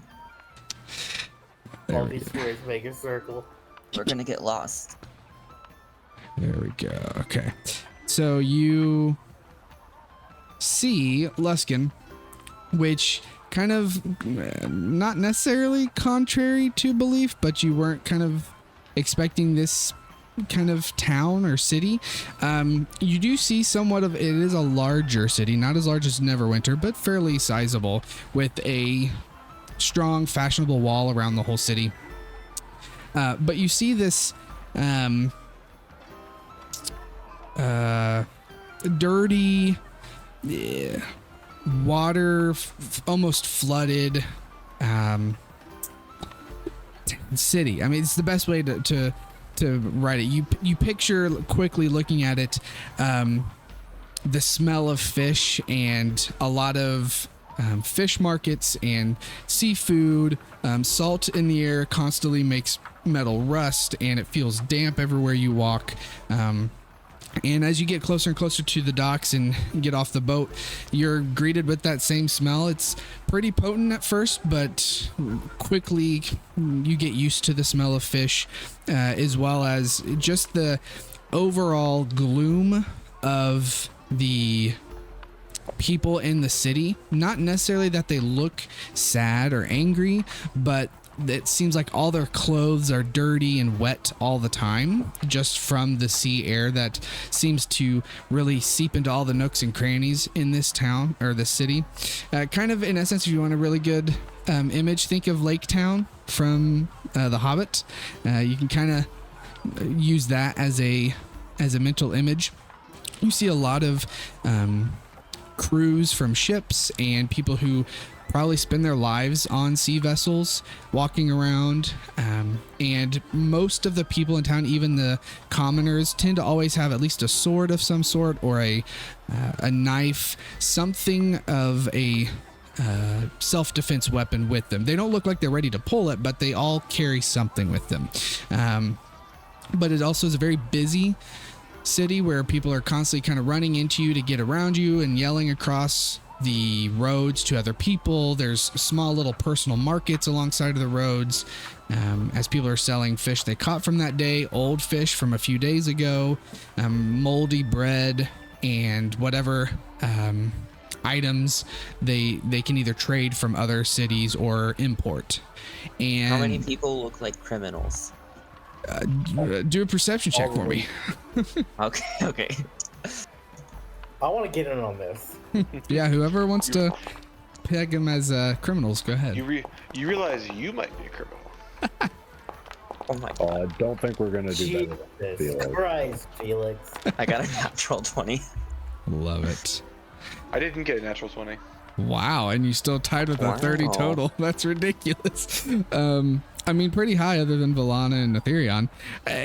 For Valana and Aetherion, you look around, it just looks like this. You would almost, if you didn't see the size of the city from sailing in, you would think this is a poorer, small city, just from the condition of all the houses and buildings, as well as just the overall atmosphere. For Chitter, Toad, and Felix, looking around, it's hard to put a number, but you're guessing the quote-unquote crime rate could be 50%. But does that mean that these criminals are constantly committing crimes to their own people in the city, or does that just mean that there's a general lawlessness to where everyone kind of just does what they want? It's hard to tell because the criminals and the commoners tend to intermingle a little too well upon initial look around. You do notice there are guards. There is some sort of an army here that protects the city. And it does seem a sense of ownership of the city. So you do overhear some people talking about, the politics that are happening in the city, or how a new business just opened, or how they really like this. You notice specifically that they're saying that they like this high captain versus this high captain. So there's definitely people seem to be proud to be from here, that you can tell. I will say that Felix is low-key hyperventilating right now. And the other first thing that piques your interest as you start into the city is the largest building in town. It looks almost like a tree. From the distance you're at, you could almost mistake this building as a giant leafless tree, but you look a little closer and realize it's not a tree, but it's an actual building that almost kind of resembles a hand peeking from the ground, and it towers over everything else in the city, and it's got 4 distinct spires coming off of each side, with some windows you can tell and things like that. Mr. DM. Yes. You said that there's a kind of a fog around the area? Yeah, like a general sea air fog almost.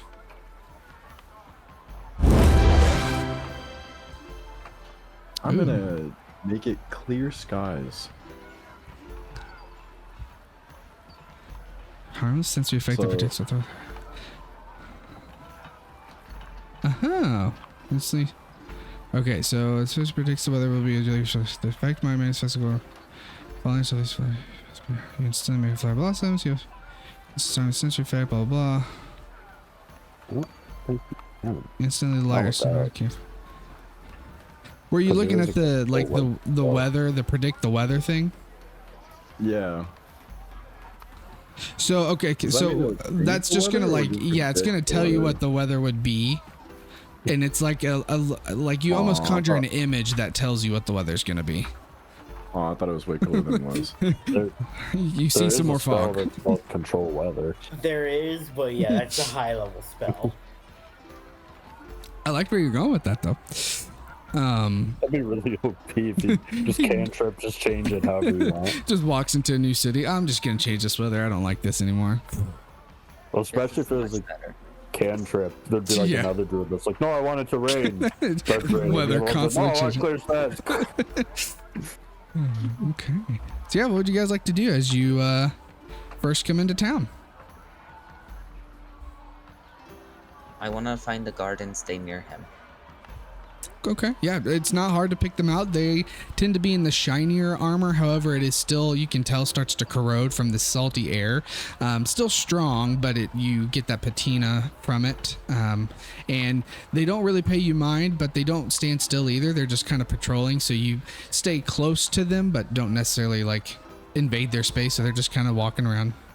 I'm definitely invading Assyrian's space. That's okay. And can Toad open up his chest cavity? Yeah, you have this hollow little door that you open up. What you doing? Looking for something? If you are scared, you can climb inside. I really appreciate it, but also that's really cramped looking in there, and kind of tiny, and that also is not gonna go well for me. I imagine when he opened it, you saw a few bats fly out. Like he just stores random creatures in there every now and again. So what I'm hearing is he wouldn't fit because he is not. Oh, I'm just a small little goblin. We need someone to play as a goblin. I need to use reduce. I'm gonna use reduce on myself. Just kidding. I don't have that spell. I have a potion. It is tempting. That would be funny. I could always just polymorph you into a rodent. Oh, ew. Morph him into a toad so we can be toad friends. Toad friends. They're beasts. They are classified as beasts. What were we? I didn't write it down. We're looking for Dracolich thing. A Dracolich. That's like the ultimate thing for this phylactery that you have is to find Daurgathoth, the Dracolich, and hopefully he may know what to do with the phylactery on how to destroy it. Then go ahead. Before though, Yeah, the next step to get to that was to come to Luskin and potentially talk to the Arcane Brotherhood, as they may know where a sect of the Cult of the Dragon is, because and it's understood that there's no way anyone's just gonna talk to Daurgathoth. Like, you would need to find his followers, and they're pretty secretive. So then the next step was, well, maybe the Arcane Brotherhood would know, because they kind of do all things regarding magic and rituals and all that stuff. And so that's why you kind of got pointed here. Well, it looks like we all need to. All of us have business at the Arcane Brotherhood. Mm-hmm. Okay. So I guess we should start heading for that big tower. That big, ominous tower. Nothing bad could happen there. No. I'm staying very close to Aetherion because he's big, and very close to Valana because she's scary. Okay. Gotcha. So you start heading towards the big tower for the city. And once again, people don't really pay you much mind, just because it seems like everyone's pretty much working on their own stuff. And you walk through, and you notice as you get closer. Do we look pretty aristocrat compared to them? You definitely look different, just because more of your attire doesn't match the attire they have. You don't know if necessarily that would be looked upon as wealthy or aristocratic, versus maybe what the wealthy wear here just looks different. But you stand out from that aspect of, you may be more shiny and decked out in certain gear because you're not necessarily seafaring people. But that doesn't seem to really bother any of the citizens right now. Okay. So, did I have a sound? I think I did. So you get closer and closer to. Oh yeah, here. No. You get closer to the large tower, and this is the one I wanted. You notice as you get closer to the tower, this side of town tends to be a little bit nicer. Once again, you can't really do much about the salty air, but the buildings are a little bit more kept up, and the cobblestone streets are a little bit more cleaned up, but it's very ominous. Just seeing a tower of this size, it just seems almost unreal that it's the way it's made, and it just has this energy behind it of this is kind of a little weird. As you get to closer to the tower, you notice though that the tower is on an island. So there's a handful of islands that this large river, which is the river Mirar, kind of feeds into the sea, and these islands all host a different tower on them, with this one by far being the largest and the most ornate. You can get to this one by a bridge, and it connects the two halves of this city together. It's one of the ways to get from one side to the other. The other towers, I think one of them or two of them have a bridge that connects them with the tower, and then the others are just kind of out a little bit more. They seem to not really have any sort of buildings on them. And so you get to this, and you see kind of the bridge that goes straight towards this tower, and you go to walk onto the bridge, and you notice like there's some sort of a force field or a barrier that does not let you walk onto the bridge. Does it look like there's a switch or something we have to activate, or like maybe like a magical doorbell? Looking around, there doesn't seem to be anything, but do an Arcana check for me. Can I assist with that? Yeah. Can I just like knock on it, be like, hello? Yeah, if you want to. Tap on it and see what happens. Yeesh. 25. Yeah, I'm knocking. Okay. You kind of knock in the air where that field was, and you see it go like a bubble. Nothing happens. Felix, looking at this, it's definitely a magical barrier in nature. And from what you've heard and seen of fields around buildings specifically, this is usually meant to keep either non-members or select people out without an invitation or some sort of acceptance. So you take it that someone who's a part of the Arcane Brotherhood probably can freely go in and out through this field, as well as maybe someone who's been granted a meeting or something could be brought through this field, but it's one of those invite only kind of a things. Guys, I don't think we can go in this way. I think we might have to talk with someone to gain entry. Oh, balls. Does it look like there's like a kiosk or something nearby that like a receptionist? It's very ominous. There's nothing. It almost seems like it's understood by the city, this kind of barrier being in place, to where they don't even have to describe it. That like if you get the feeling that if you want to talk with someone in there, either they will find you or you kind of have to make it known somehow that you want to have a meeting with them. Almost. Two things. Mm-hmm. How tall is this? It's like 10, 12 feet high.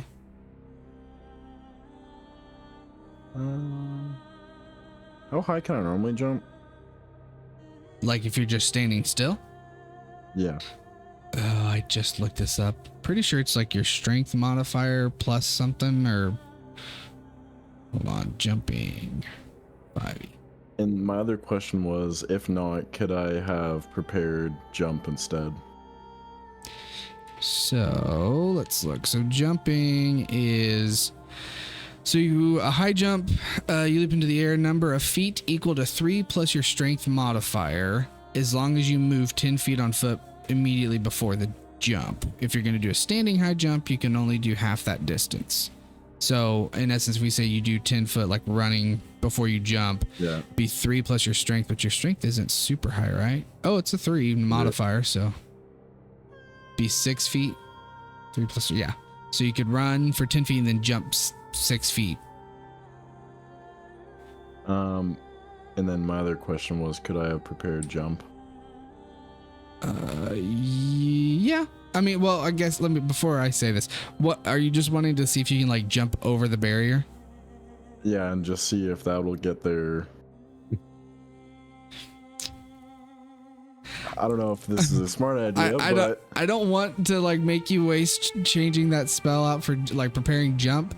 I will say when Ethereon knocked on the field, you saw it ripple up and above as like a big dome around the whole building, to where like if you were to jump on it, you'd be met with the same wall of force almost. Oh, I have an idea of something I want to try. Mm-hmm. As Felix, because this is it equivalent to this picture and it's surrounded by this water, you said? Yeah, and if you look on the little map in the top right, the words are kind of hard to see, but there's a black dot where the tower is. The bridge is a little not correct. I didn't know that you changed the map. Yeah. Okay, I'll use control water and all this water around. I'll make it start flowing up around the barrier itself, all around. Mm-hmm. To see if I can get someone's attention outside, and then like once it reaches the top, just drop it so it just like falls back into the the lake? Do a Arcana check for me.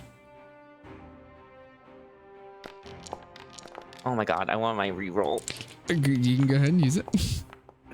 Oh my god, it was almost a 19. You go Rip. to cast this, and you see the water kind of start to vibrate as it gets ready to move, and then it just dies out. And you take it that there must be some pretty strong protective wards from the outside going in of this tower. You don't know if that means like from inside coming out, it's the same way, or if you're inside, if there's still the same protective wards, but there's definitely like some strong magic around protecting this building. And as you are all kind of sitting around, and I'll say it's actually a little bit later in the day, as you're kind of all sitting around trying to figure out how to get the attention to get into this very large tower, you hear a very loud and sudden boom and then quickly followed up with some screams and yells, and you hear like crumbling almost, and you turn around and you see not much, but you see like a house or two, the roofs kind of just fall down. And then about the time you see that, you then see a large boulder flying through the air over the wall, and it crashes into another group of houses as like complete chaos breaks out in the city. And I like to imagine that we see this happening and we just stare at it and then look back trying to figure out how to get back like, inside. that sucks. Let's figure this out. Love it. Where's the sound? Just kidding, around? though. This one. Okay, and DM, in response to that, I will activate my wings of flying. Okay. And I will start flying. I'll fly up 30 feet, so I'm like a few yards above the buildings, I guess. Mm-hmm. And then I'm gonna just start flying straight for those buildings and whatever is going on. Okay. Oh, I didn't say this before. When we got off the boat and headed over here, could I have summoned used Find Steed and thrown the saddle on it? Yeah, you could put the saddle on the steed. Mm-hmm. So Valana, you fly up. You see multiple now of these large boulders just start getting hurled into the city over the wall. And about the time that you get up there and start trying to fly towards where that's coming from, the rest of you and Valana, you hear probably one of the captain's guards or one of the soldiers yell out, "Giants are attacking!" And then a few other people start grouping together. And Valana, being in the air, you can see two fire giants on the outside of the southern wall launching these large boulders into the town. And you see those, and you look around and you see a handful of other like two groups almost.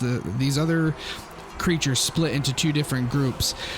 You can tell that there's probably orcs that are mounted on some axe beaks, raiding through the city. You see some like small elementals with them, as well as some larger orcs. And they've kind of made like two groups that are going into the city and just wreaking havoc pretty much.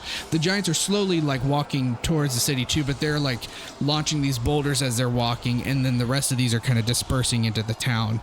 And you quickly see that there's two areas that are kind of getting immediately worked on by these groups, and then you have, like I said, the giants kind of on the outside of the wall.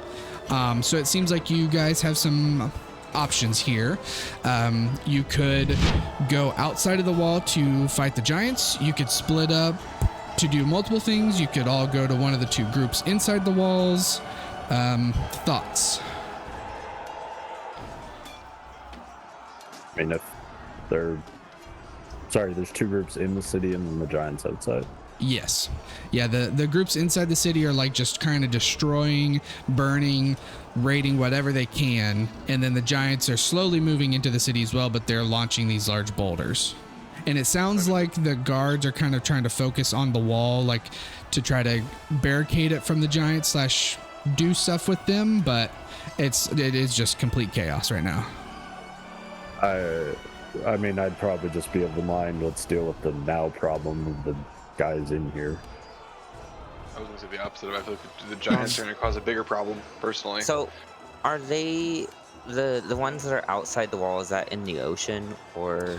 No, sorry. They're it's gonna be hard for me to ping. I wonder if I can do it this way. Okay.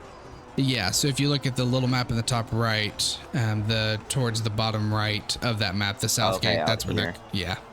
And where are we? Sorry. I'm We're gonna at do the this. high tower of the arcane. Yeah, the host tower of the arcane. That's where you're at. The host tower. Yeah.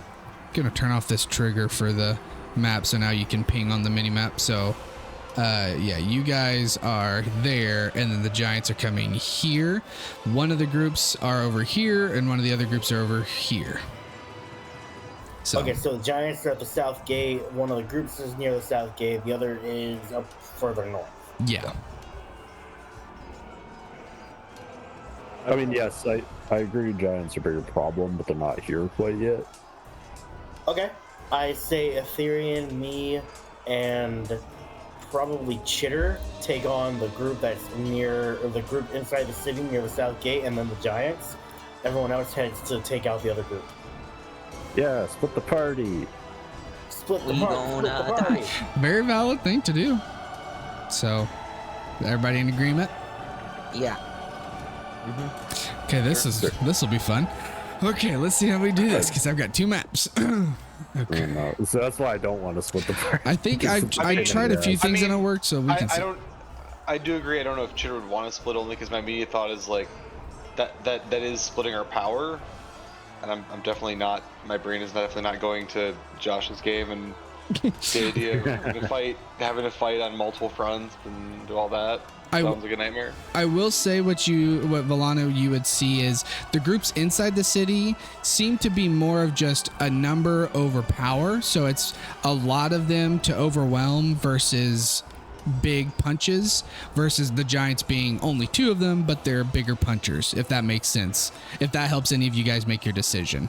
But I mean, We'll be fine. should we just deal with the giants then? Maybe. I don't know. it's up to you guys. Either way, There's no wrong I'll- answer. I'll say there's no wrong answer. Either way, I'm gonna hold my arm out and say, "Hop on." Can Chitter ride on the horse with me? At least to get boy. there. I'd say to get there, yeah. Now in combat, no, but yeah, to get there, Right. sure. Okay.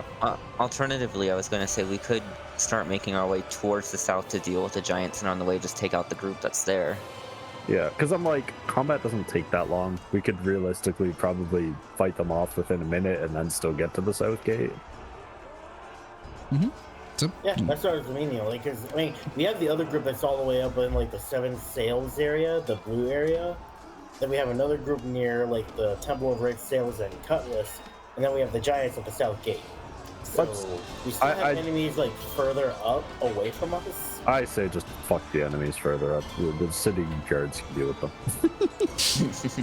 okay. We'll come back if we got time. We can't do everything. Gotcha. So heading south to the group first and then gonna hit the giants, or the other way around? Yeah, I think so. Unless the giants start to become a bigger problem, maybe we'll split off to deal with them. But I think Gotcha. for now, maybe go fight the other. Okay. So you start rushing down towards the group in the town, burning and destroying buildings, and find yourself. I need to make sure I got this map opened. I think it's this one that I want to do. Yeah. Okay, let me get all your players over here real quick. So Therion, you're on your steed, right? Yeah. Which this one is just the warhorse. Yes.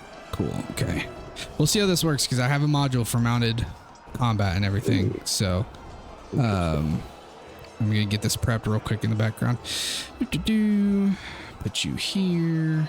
So for my aura, would it reach like what tile am I considered to be on? In like all of those would kind of extend the range. Well, with how Fine Steed works, whatever effect is on you also goes to your steed. So it would essentially like irradiate from your steed rather than you yourself. Would it? in your aura, how big are your auras? Right now, 10 feet. So like in my mind, the the 2x2 your steed takes up would take up part of the aura. But that's what I mean, because those... Because like the aura size won't change just because you're on a steed, is the way that I'm reading it. Because like, yeah, it would you can have a spell affect your steed, but since it's an aura emanating from you... Yeah, but then it would end up taking up like half tiles because I would be in the center of 4. You know what I mean? It's 10, 5, 10. Well, you just add it. Well, I guess, but if like you could also count it as you're in the center, so then you just use the edges, right? Because you can do a circle centered on yourself. I think you can draw a template, right? Let me try one real quick. Yeah. So it'll be a little weird, but well, when you put us on the map, yeah, let me just do that. Activate this and get you guys all over here. You find yourself in a really long corridor, overrun by. You quickly take note of 3 orcs riding axe beaks, 2 orugs, and 6 little magman elementals just wreaking havoc. Oh, I guess you can't see the circle I just drew. But yeah, if you draw a circle on yourself and center it on you, you can kind of see how it reads that, because you can still just do 10 feet straight ahead of you, and it counts 2 squares.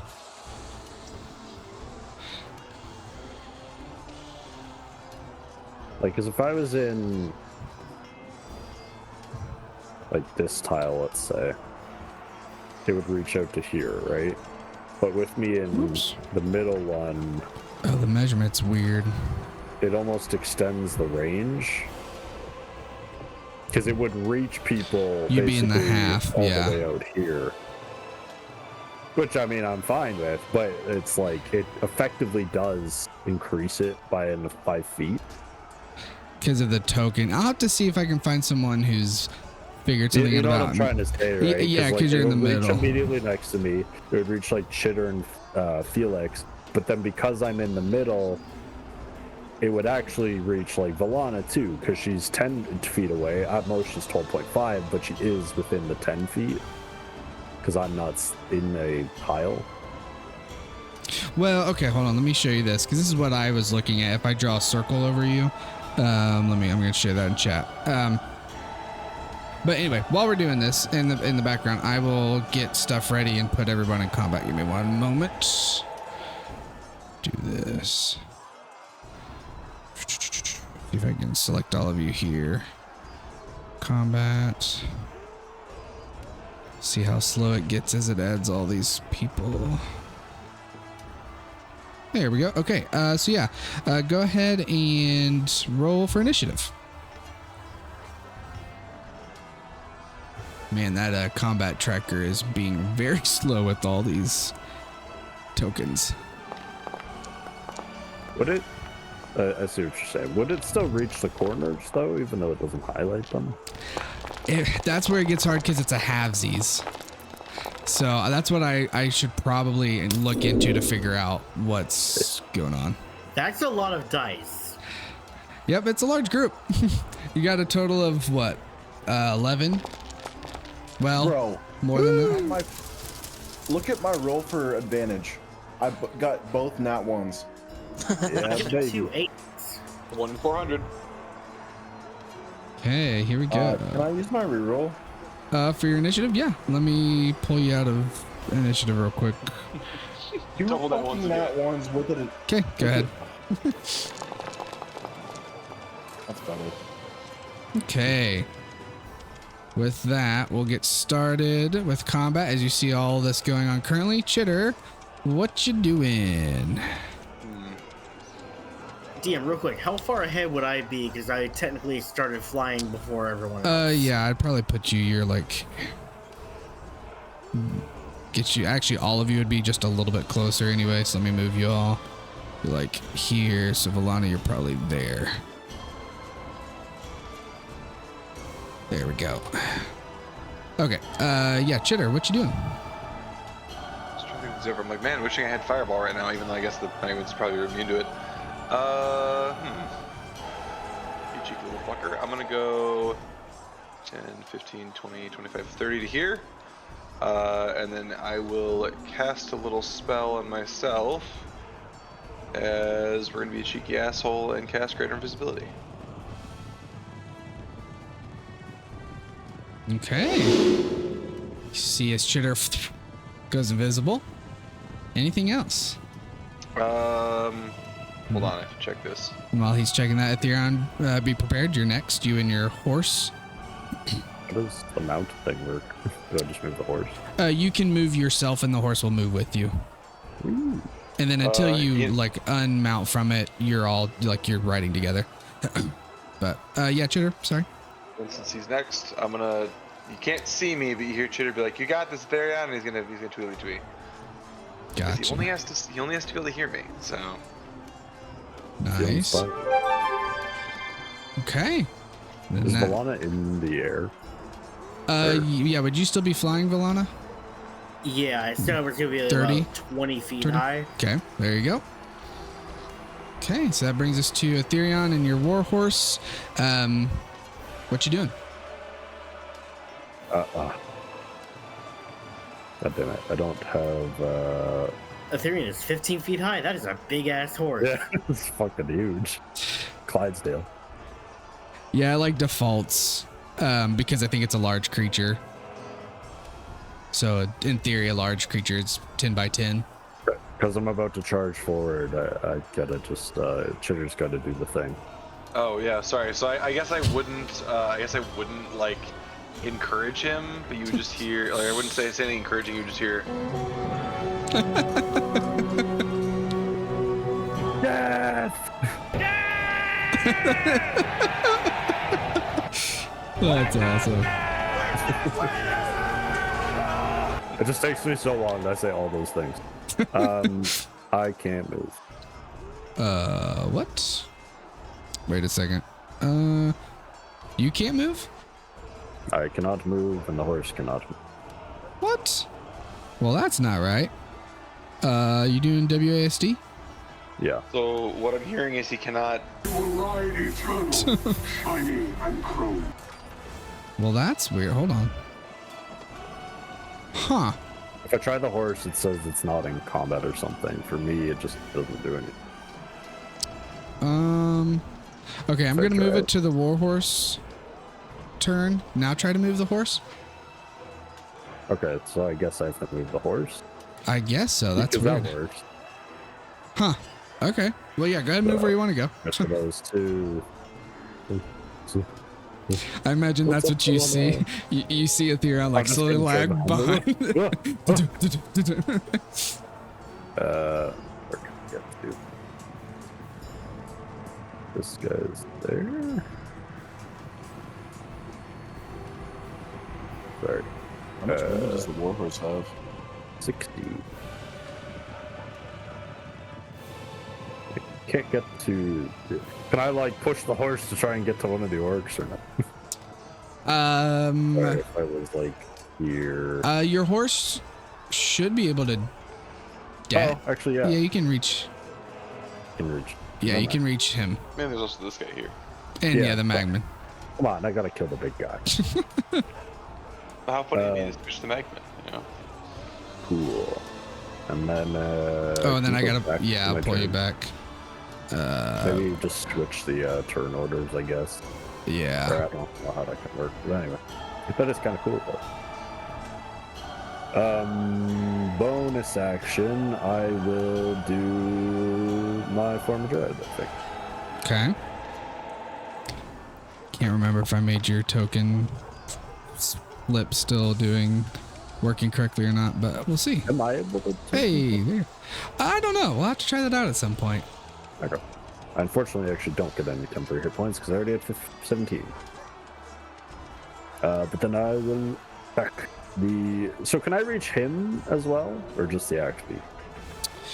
You can only reach the. Well, I'm gonna say you would be able to reach him because it's gonna get a little wonky with having a large creature as a mount. So I'm gonna just move you up one more.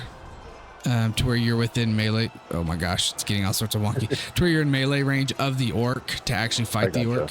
But yeah, we'll see how that works. Because in essence, right now you're not using your mounts to attack anyway. No, So and I'm going to use you as the base. I don't remember if I even can. You'd have to dismount, but that definitely hits. So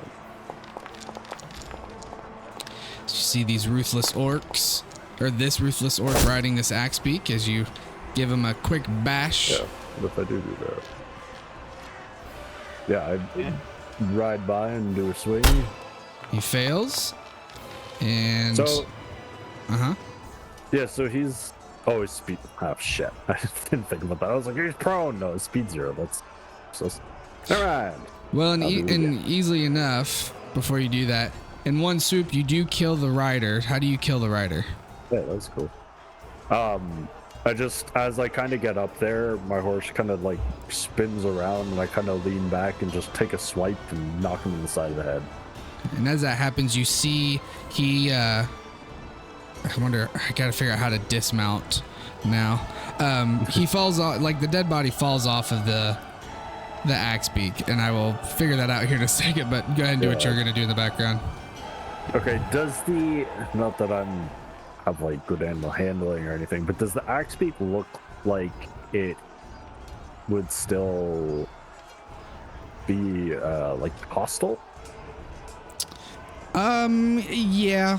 It does seem like it was probably bonded to this orc more than just like a hired animal to where you killed its rider, so it's going to be a little not happy, if that makes any sense. Yeah. And I'm just going to check some things. I totally forgot to take this feed. Shoot. I didn't look up how to dismount a creature. Stuck on it forever. But anyway, he's not on the axe beak, so. Yeah. Sorry, I'm looking for the mount combatant thing. Too many. I think I have advantage on attack if I'm mounted or something. Let me double check. Can't find them. I'll look at mounted combat. It says blah blah blah. Controlling mount. You either control the mount, yada yada. You control the mount. I didn't put him. Bearing rider for some strangers. Oh, you have advantage on melee attack rolls against any unmounted creature that is smaller than your mount. So yes. Which, yeah. So. Yeah, so not again. Well then, actually, maybe I'll attack the magnet. Okay. And I'll kind of as the horse is spinning around, it's like swinging him. He's 15 feet away because I'm up 500 feet in the air. She got. Get over here. There we go. Did it auto? But I can't target him. Oh, because he's under. Shoot. I didn't think of this part. Do I have to be 15 feet up? It defaults to 15. I'm not sure how to change that. Let me see if I can just manually bring you down to 0 and you still be considered. Oh God. Now you're underneath him. Oh my. Nope. This is not going the way I wanted it to. Let's back that up. Put you back on top. Okay, I'm gonna move you out of the way. I'm gonna make that magman. Now you're 30. Oh my gosh. This rideable, it works the way I thought it would, and then there's stuff that's just not what I was expecting. Okay, there you go. Now try. Jeez. Anyway, you attack the magnet. I do. It's definitely gonna hit. Okay, you do a quick kill. How do you kill this magman? Just for flavor, the horse just stomps on him. Nice. As this happened, you see the magman erupt into a burst of fire energy. And I gotta give him 1 health point back, so this actually runs. We'll see if it works. And if it doesn't, I'll just manually do it. Okay, nope. So can you give me a dex save for you and your horse? I said need separate ones actually. I hate the magnet for this reason right here. Would this be something that I get the shield bonus on? Yeah. Wow, Warhorse is very dexterous. So mine would be +2. Okay. Yeah. So both you and the horse take half as much damage, fire damage from the explosion, which is a 2d6. The horse takes 0. 0, yes. Because I've mounted combatant. If my mount is subject to a dex save, saving throw would take only half damage, instead takes no damage if it's. Yep, there you go. Okay, so you'll only take 4 from that anyway, as the magman explodes. Anything else? I think I'm gonna move. So that is it. Okay, so that will then bring us to magman in the back. Really can't do too much right now, so burning everything it can touch, he's going to dash and try to charge. Pretty much get close. So he's just gonna, oops, dang it, he's gonna hightail it here. But then that's about it for him, bringing us to Orc down here. Seeing everything going on is going to 30 feet. Where are we at? Valana is flying. Chitter's invisible. Ah, he's not gonna be able to get anywhere. Well, that's not his movement, right? It's the axe beak movement. Oh shoot, that's right. I was looking at the wrong thing. I was looking at the orc. But that it was the orc's bonus action that he was going to do, which you can't do anyway. So, but that does bring us 50 feet. So he's going to have his axe beak run to you, Valana, and he's going to get within melee range of you, and the orc is going to make a swipe with his great axe.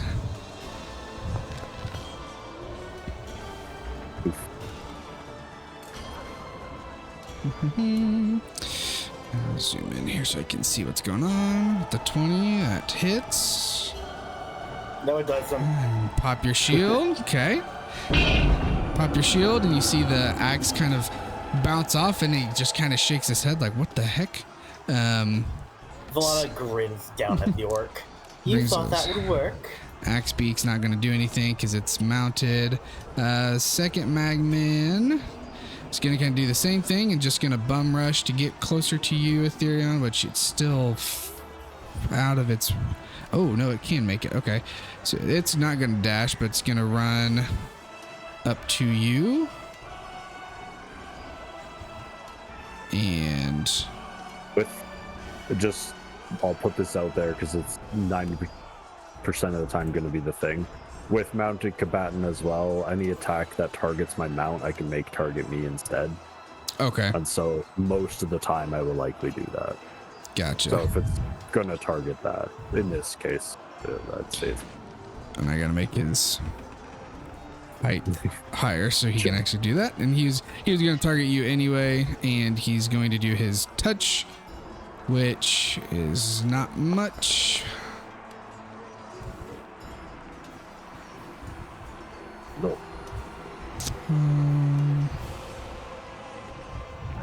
Okay. You're not wearing anything really flammable, so it doesn't really matter.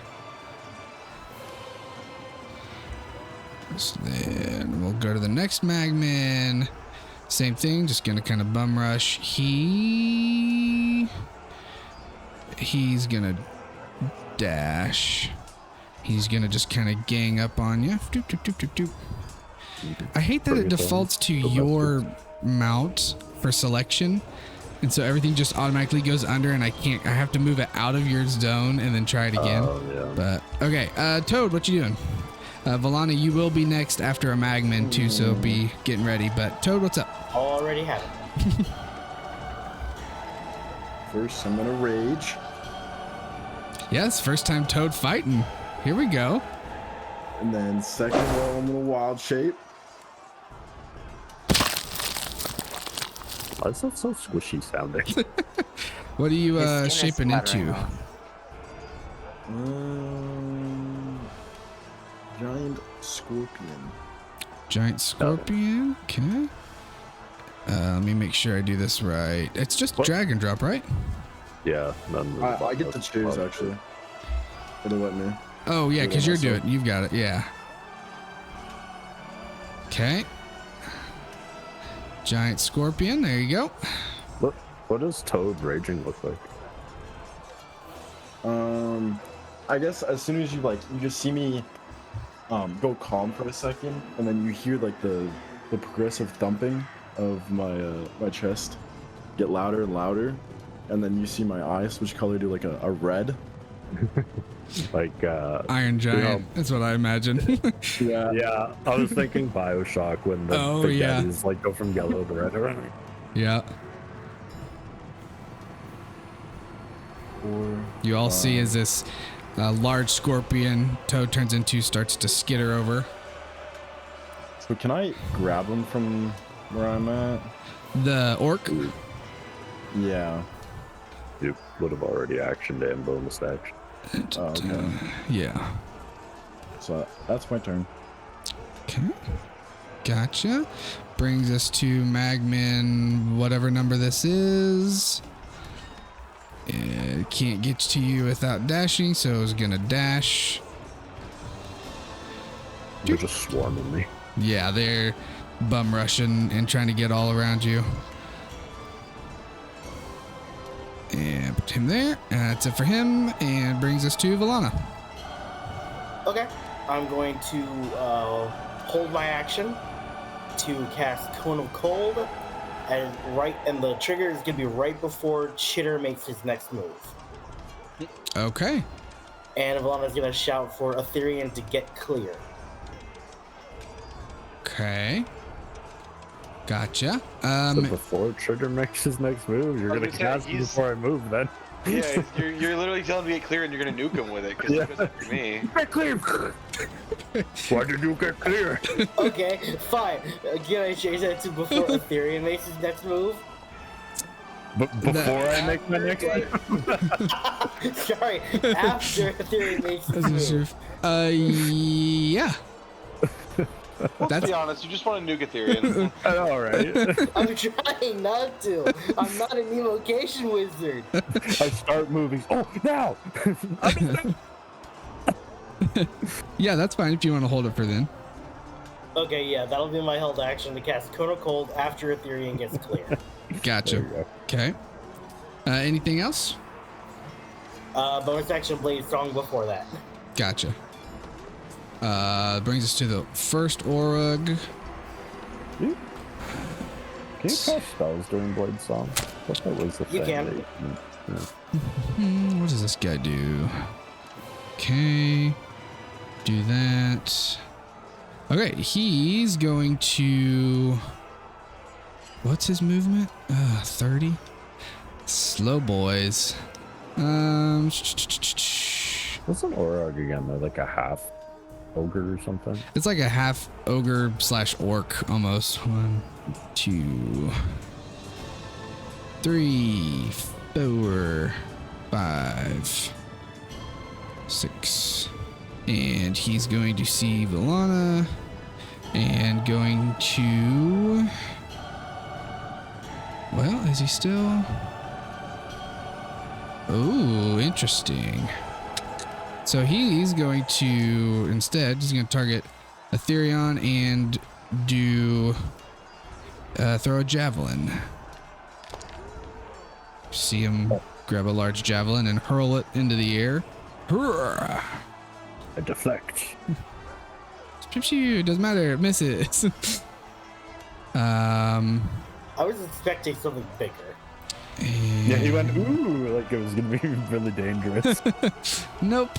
That's it for him. And that brings us to Felix. Alright.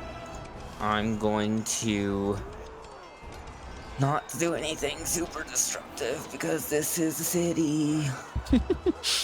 So, Fireball. I really want to. He casts it on a building just out of the blue. Just like, I'm going to cast a magic missile. Okay. At the darkness? Oh, it's gonna make me and to just despair. Yeah. I attack the darkness.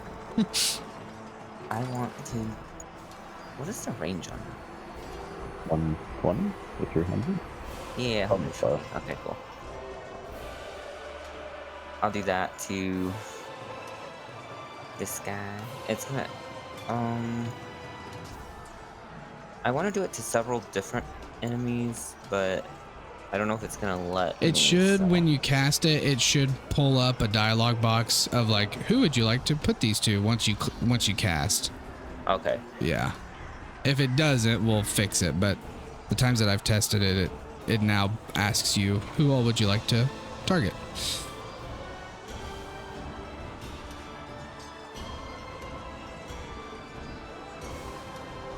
Okay. Okay, I see.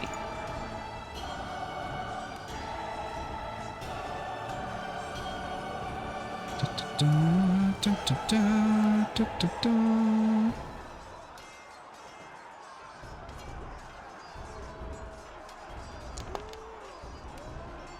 Pew pew. Are you kidding? Magic missile fucking sucks. I love the animation. It is cool. God, what level did you cast that at? Five. Cast that 5th level because I thought I was gonna do something cool. Okay. I think every spell it goes up, it just adds another dart. It's good if you need like Break something concentration. super close to death or bring concentration. Yeah. But you do hit him. All right, well, It's guaranteed hit, so that's good. Anything else? I'll just look at my hands and be like, oh, and that's it. Okay. Oh, I'm switching that spell out later. Brings us to our next axe beak riding orc.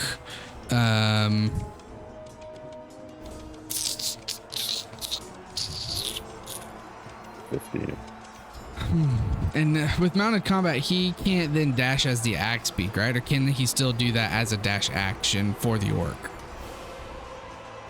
The axe speed could basically take over. The way I've ruled it is, although with paladin it is very different because the paladin and their mounts are basically like one in sync with one another, so their abilities and like effectiveness are much greater than just normal mounted combat. So I think it would be up to your discretion. I don't remember how. Like, He's the asking mount for the axe beak though. Yeah, I think it would take over the movement.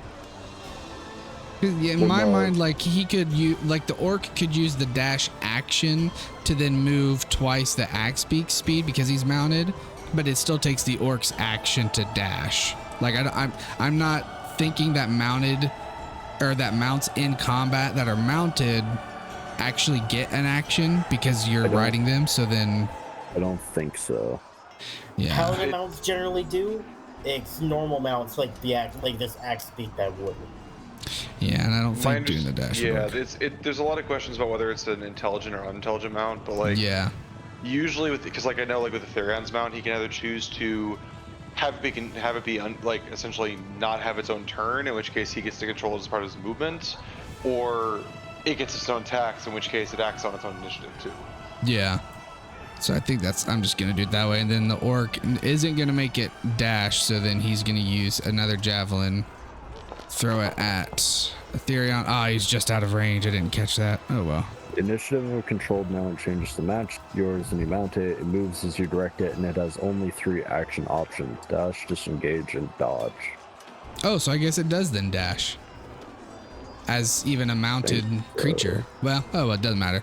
That brings us to the axe beak of the rider that you killed, which now is going to be like an unmounted combatant, which it's just going to stay right here and is going to probably Or just flopping around. On yeah, top. just a dead orc as it's going to peck at you.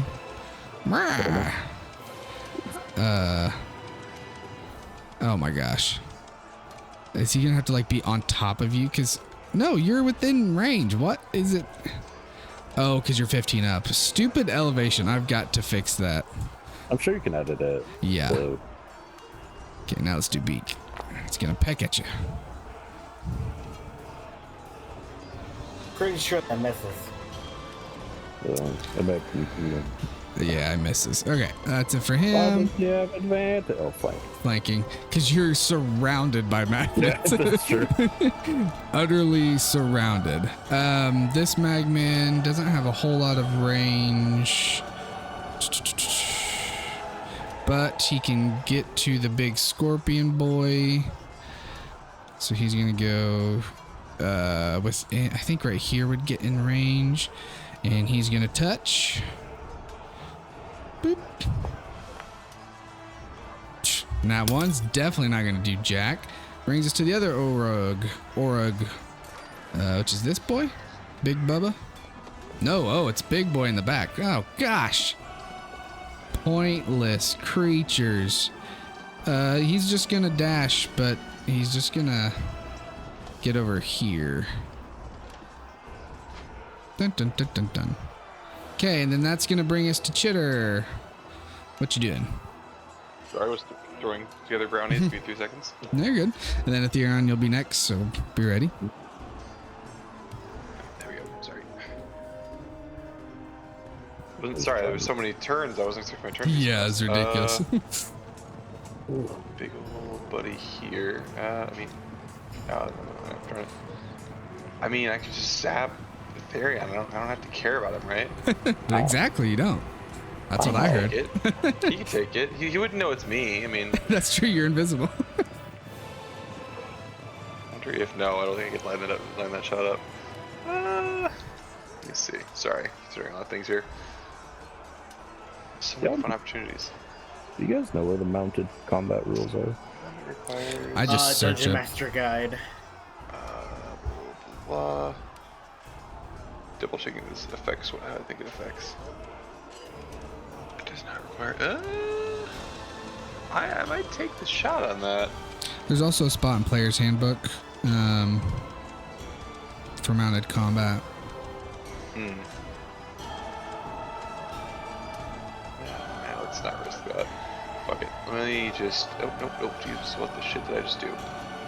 I'm breaking everything. Okay. I don't know do how that. this is gonna work. Can I angle it? Fuck it. Let's try. Do it. Yeah, fuck it. I'm gonna try doing this and hope I can angle it well enough to work and not hit Ethereum. Good luck, everybody else.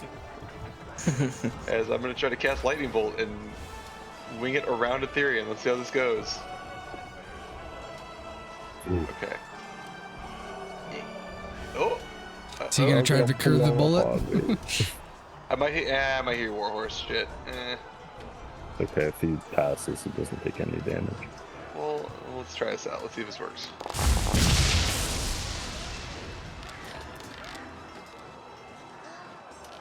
Looks like I hit you at least. Okay, Axe Beak and the Magman both fail, which then kills the Axe Beak in one shot and the Magman. How do you do that? You just hear Abracablammo and just a lightning bolt out of nowhere. Or no, sorry, Alakablam. There we go. They die, and then I will move out of where I was. Okay, and then As I hide by some crates. Therion, can you make me a deck save, please? I won't even make the horse since it doesn't matter because it'll just go to Well, you. it did automatically. Well, I mean for the Magman's dying burst. Oh, gotcha. Oh, right. Yeah. Shit, I forgot about that. Sorry. Yeah. That's Oh, which actually it's creatures in 10 feet, so that means all each other too. Oh my god. I would assume. Are you kidding me? At least What is on all these saves? 2 Magmen will have to make deck saves, so Do I do multiple then? I think they're immune Not to yet. their own, aren't they? As multiple explosions go off, you just hear Therian shouting out. And a call goes out from all of us. they're not immune to their own, but they're immune to fire, so they're not going to take the damage. Which one would have saved the other one. On the horse to make his save. Which I mean, he can't take the damage though, right? Because it just goes to you because of your mounted. If something targets me. Oh, gotcha. Okay. But if the horse makes a dex save and passes, he doesn't take any damage. Oh, that. Okay, yeah. So he saved, so he's fine. You saved, so you'll take half damage of 2d6 fire from the one that died, which is 5. So you'll take 2. Okay, as he explodes, the others don't take any damage. Okay, anything else, Cheddar? Nope, that'll be it. Okay. Therion, horse is up first if you want to move him. If not, you can just skip to your turn. Yeah. Can you move one of these dead ones? They can't. Yeah, let me find him. So that one goes away. Yeah. This one goes away. Also, you'd have to reverse that damage to my horse because it says it's near death because of the lightning bolt. Oh, yeah. There we go. It passed the save, so it wouldn't. Yep. But yeah, I'll run away from these, and I'll choose to have all the opportunity attacks on me if they're going to be. Okay, yeah, they'll all try to touch you. Are you running away from all 3 of them? Then? Yeah, he's gonna cone of cold. I'll run. Okay. So first one. I don't think they can hit you unless they roll a nat 20, so I think you're safe. This guy. Right. And this guy. Actually, I think my AC is 23. I think that one will hit. Yep, so that guy hits. The other one fails. So he'll do 23. So he did 8 damage. Okay, and then you can move. I'm also on fire. Yeah, technically if you were not wearing, because it's a creature or flammable. I'm a creature. Yeah, I don't really love that because it's pointless, but yeah. Anyway, so they all get all touchy-feely with you. Yeah, where do I ride it. I'm like Ghost Rider, and I just start sprinting up this old rock. Ah! On fire. It's a 60-foot cone. It's 60. Okay, I keep going. Am I clear? No, that whole area is getting slammed. Oh my god. You told him, get out of the way, and he's like, I can't go anywhere. Right. He's like, here? I didn't know it was that big. I'll go this way then. Okay. I'll go extra. You're good right there. So your thing would go off before I do anything. Oh yeah. Valana, see if it'll let you go ahead and do your cast of Cone of Cold. Since it'll be before Etherion's turn, so he moved and... It's a 60-foot cone? That's disgusting. Hopefully you don't get Cheddar stuck in there in his invisible form. There is it. Whoops. Go, you can do it. His fault for going in his. That went the wrong way. I'll reverse all the damage. That was a shit damage roll anyway. I just imagine Valana does this huge build-up and they're like, oh, sorry, wrong way. Turns around. Let me try this again. I'll reverse what all happens. Okay, try that again.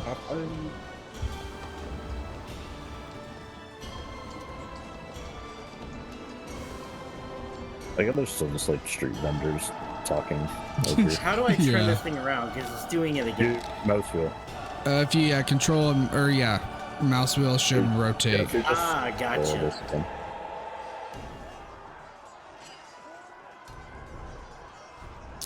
Here's the question: is Cheddar gonna get hit or not? What's gonna happen? He said crates. I feel like he's like right here.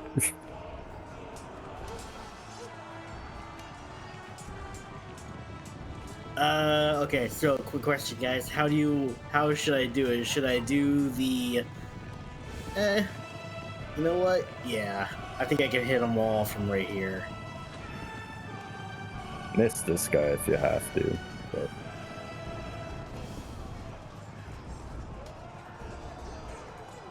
Yeah, I'm gonna miss that one guy. Are you gonna get the one below you as well? No, he's way too far back. Yeah, I guess if you're doing Dang, 43, they all fail. How do you kill the 3 magmen? Well, apparently they're frozen. Yeah, that's true, because they... Excuse me for state The creature statue killed by thoughts. the spell becomes Yeah. frozen statue there you go. until it thaws. Which they'll explode because they have the burst of fire energy. So they freeze, and then you see them glow hotter and hotter and hotter as they shatter into a million bits. But nobody's around them, so it doesn't matter. I was gonna say, like, does that send like ice shards down to kill the orc?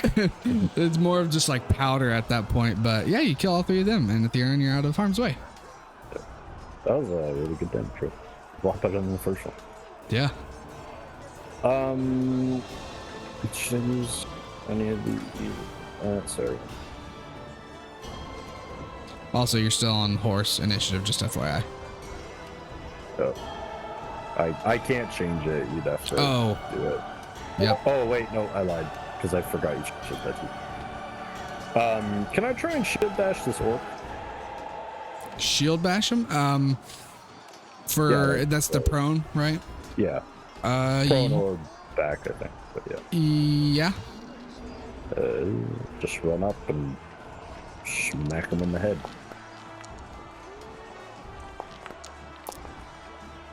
Of course he gets a 1. Yeah, you knock him back, and if I could figure out how to make him dismount, I know the button. Like, it's M to make him mount, and then if I hit M again, it doesn't dismount. So I don't know. Is it D or N? N? Oh wait, is it N? Maybe up. And you just did it. The problem is now I have them all selected. Hold on. Hey, okay, so it's in. And then, yeah, so he's knocked off, and then he's prone. Like or something. Gotcha. Let me give him. Yeah, that's fine, too. So. Prone condition is here. There he goes. Okay, you knock him off, and he's prone. Yep. This is going to be more for flavor, but I'll have the horse stomp on him, my attack, but... Yeah, gotcha. He's 15 feet away. God yeah. damn it. Which I need to see how that works, because I could understand how that's the case just even raw. Because, like, if you're on top of a horse that's a large creature, which is a 10-foot tall, in theory, horse, right. Like, it would be kind of hard to reach something laying on the ground. But for now, yeah, go ahead and swipe at him. What's the, too far away. What? Oh, because of melee. What was that, Gabe? what's like the thing they play on horses? Is it bocce ball? Water polo? Nope. Is it water? Yeah. I don't think they have horses swimming to play water polo. Yeah, I don't know why that's what came to mind. I know I can picture the sport you're talking about. Is it just called polo? I don't know. Anyway, polo or sport. He fails. You hit him. Okay, nice. Yeah, polo.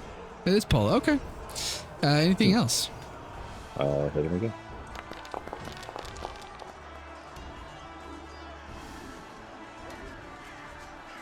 Also, my weapon modifier is wrong. The number or? Yeah, like it's not giving me proficiency. Oh, that's new. Huh. Okay, I'll add that there. How do you kill that orc? Yeah, I'll just kind of like a run up and the horse kind of kicks him off of the mount and he lands on the ground and then just tramples him. Nice. Okay, he's gone. Anything else? That's it for me.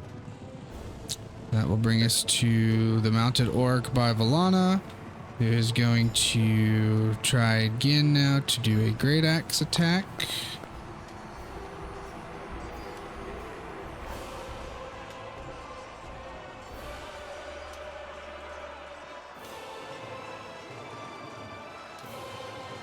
Okay, that misses. That's gonna be it for him. Axe beak won't do anything. Toad, what you doing? I'm gonna try and grab this orc off of axe beak. Okay.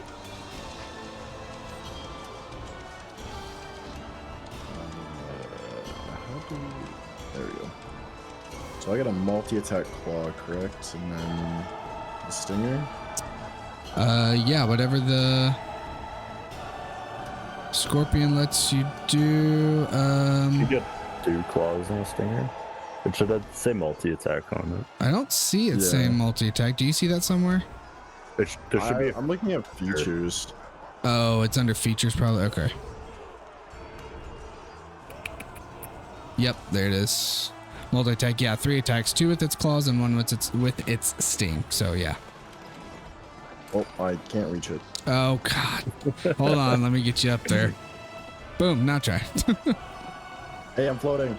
I'm gonna look at that. I'm gonna try to look into the rules of actual combat mounted again, and I may just get rid of the whole automatic elevation because it's probably not useful. I'll give you props. It's very cool. I'm glad that it worked for the other stuff, but yeah, the elevation's funky. Okay, you hit him. Nice with your claw. Hit him again. Rip him apart. That hits. Okay. And then Is it doing your rage modifier? Yes, +2. Okay.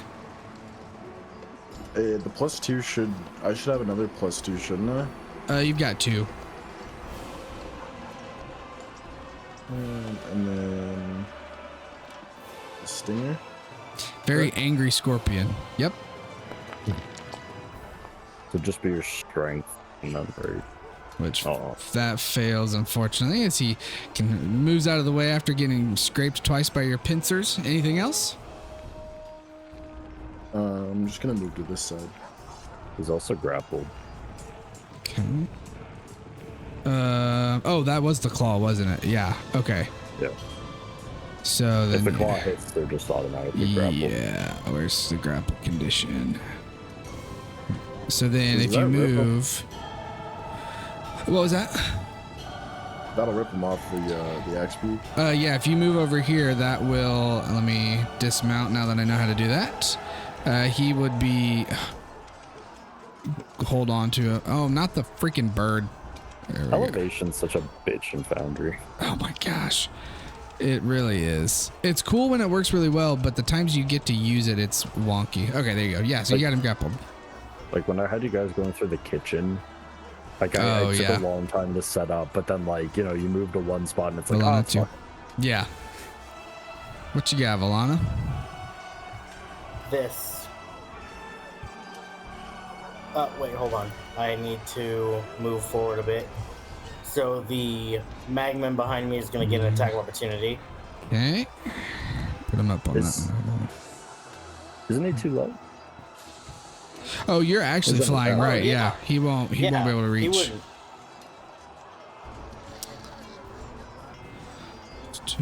Oh yeah, now I'm hearing the baked-in ambient audio of people talking. Yeah. That's weird. Let me turn that off. There's just some guy selling like pears over here.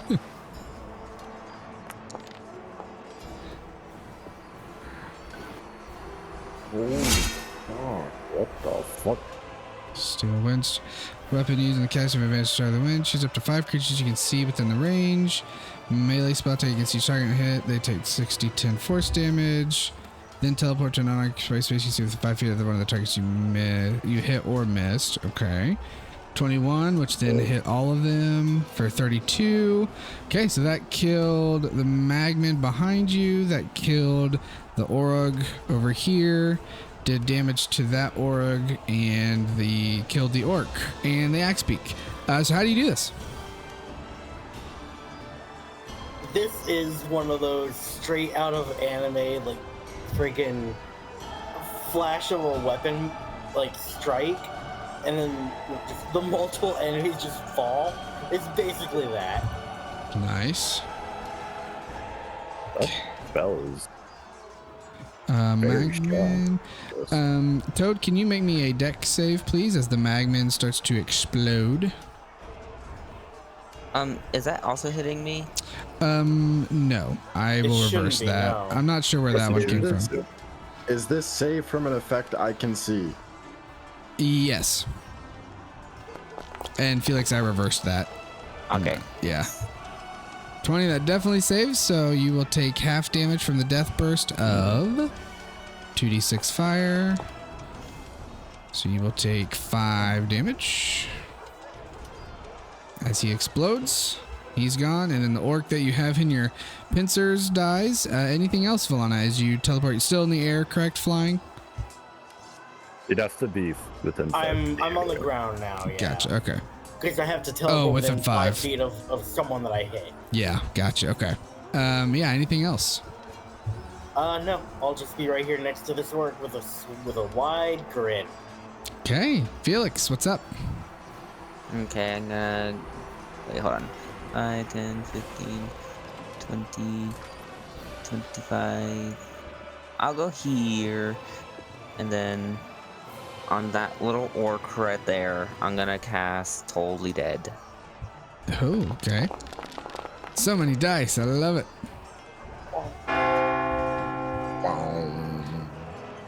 He obviously fails. Nice. Tell some of that dead. Toll some of that dead, and I'm tolling that dead. yeah, you know, he freaks out. Anything else for you? That's it. Okay. Brings us to the Axe Beak by Therion. Just gonna keep on pecking at you. Rah! I love the These sound effects. That's exactly what it sounds like too. It's just a very rah. I'm a snake. Oh, snake. He misses, so it doesn't matter. Orug is near death, which means he gets to do his bloodied stuff. He doesn't move. Ah, that sucks. Okay, he's not gonna move, so nothing actually happens. So he's just going to look at you, and he does his multi-attack. So he will make 2 great axe attacks. Yeah. First one. And that will miss. The next one.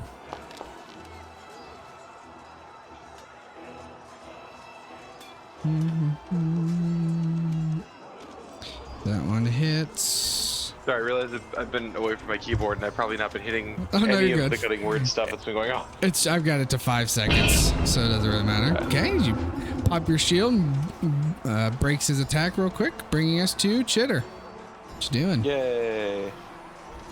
Probably gonna murder more people. It's like, well, I'll make everyone think that I'm gone, but like really I'm murdering. Slowly murdering. Chitter like, abandoned us. Because who could prove that I cast that lightning bolt? Maybe Erevan came back for like 10 seconds Yeah. to aid us. Seeing is, you Maybe know, he did. You'll never know. yeah. Well, I'll know. Because he and I have a secret handshake that tells me where he is, so. That is true. Fuck it. Let's just finish off this guy, because he's being a right bastard. This Orog near me. And I won't even use a spell on him. We'll just cast a cantrip to be an asshole. Firebolt. Wow. Or not. Oh wow.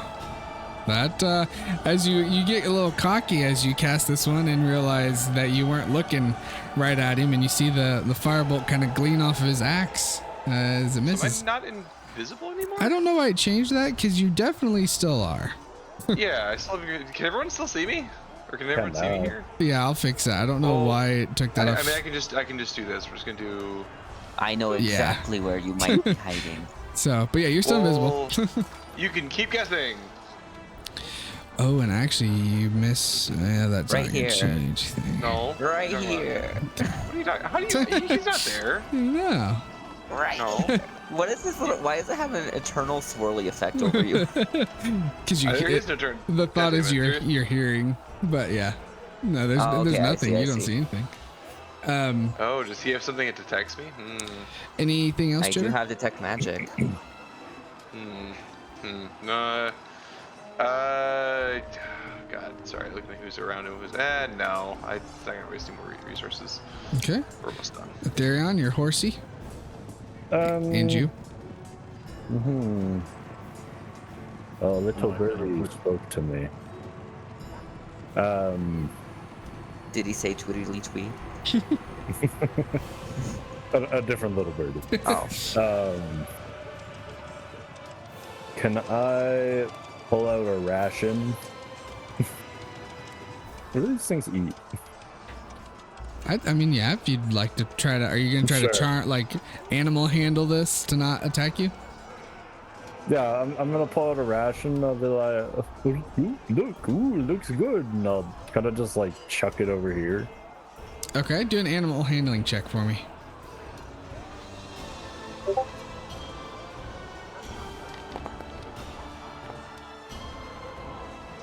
I will use my for how long does inspiration last? 10 minutes? Yeah, I think so for the bardic. Yeah, fuck it, sure. I mean, I'd say 17 isn't bad. The Axebeak looks over there and kind of looks at you and clacks its beak and kind of hobbles on over and starts eating away at the food. And Toad, you notice this and it kind of makes you feel warm. You're not really sure why, but you see that Ethereon is caring for a creature, which you make note of. As yes, you notice that the other Axebeak died, and the other two Axebeaks have died, which is very upsetting to you and kind of keeps fueling your rage. But seeing Ethereon take care of this one when he could have just continued to kill it makes you feel happy. So, anything else, Ethereon? Yeah, but what would that have been to do that? Anything? I'd say a bonus action. Okay. Then I will dragging me behind. No. Hold on, you won't be able to hit him. Now you can hit him. Oh wait, nope, I don't think I did it. Shit. Can't target him. I gotta move you out of the way. Hold on. 15. Let's try that again. Very jankily run over here. There you go. Okay, I'm back. Yeah.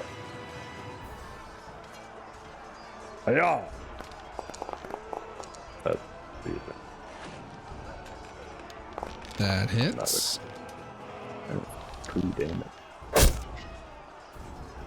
Also, my weapon's doing.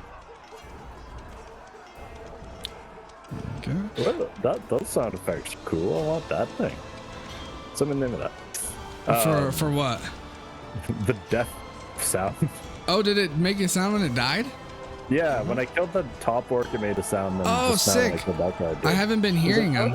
I wondered if that worked. Okay, yeah, cool. I've heard it twice now. Sweet. Okay, cool. Yeah, how do you kill this org?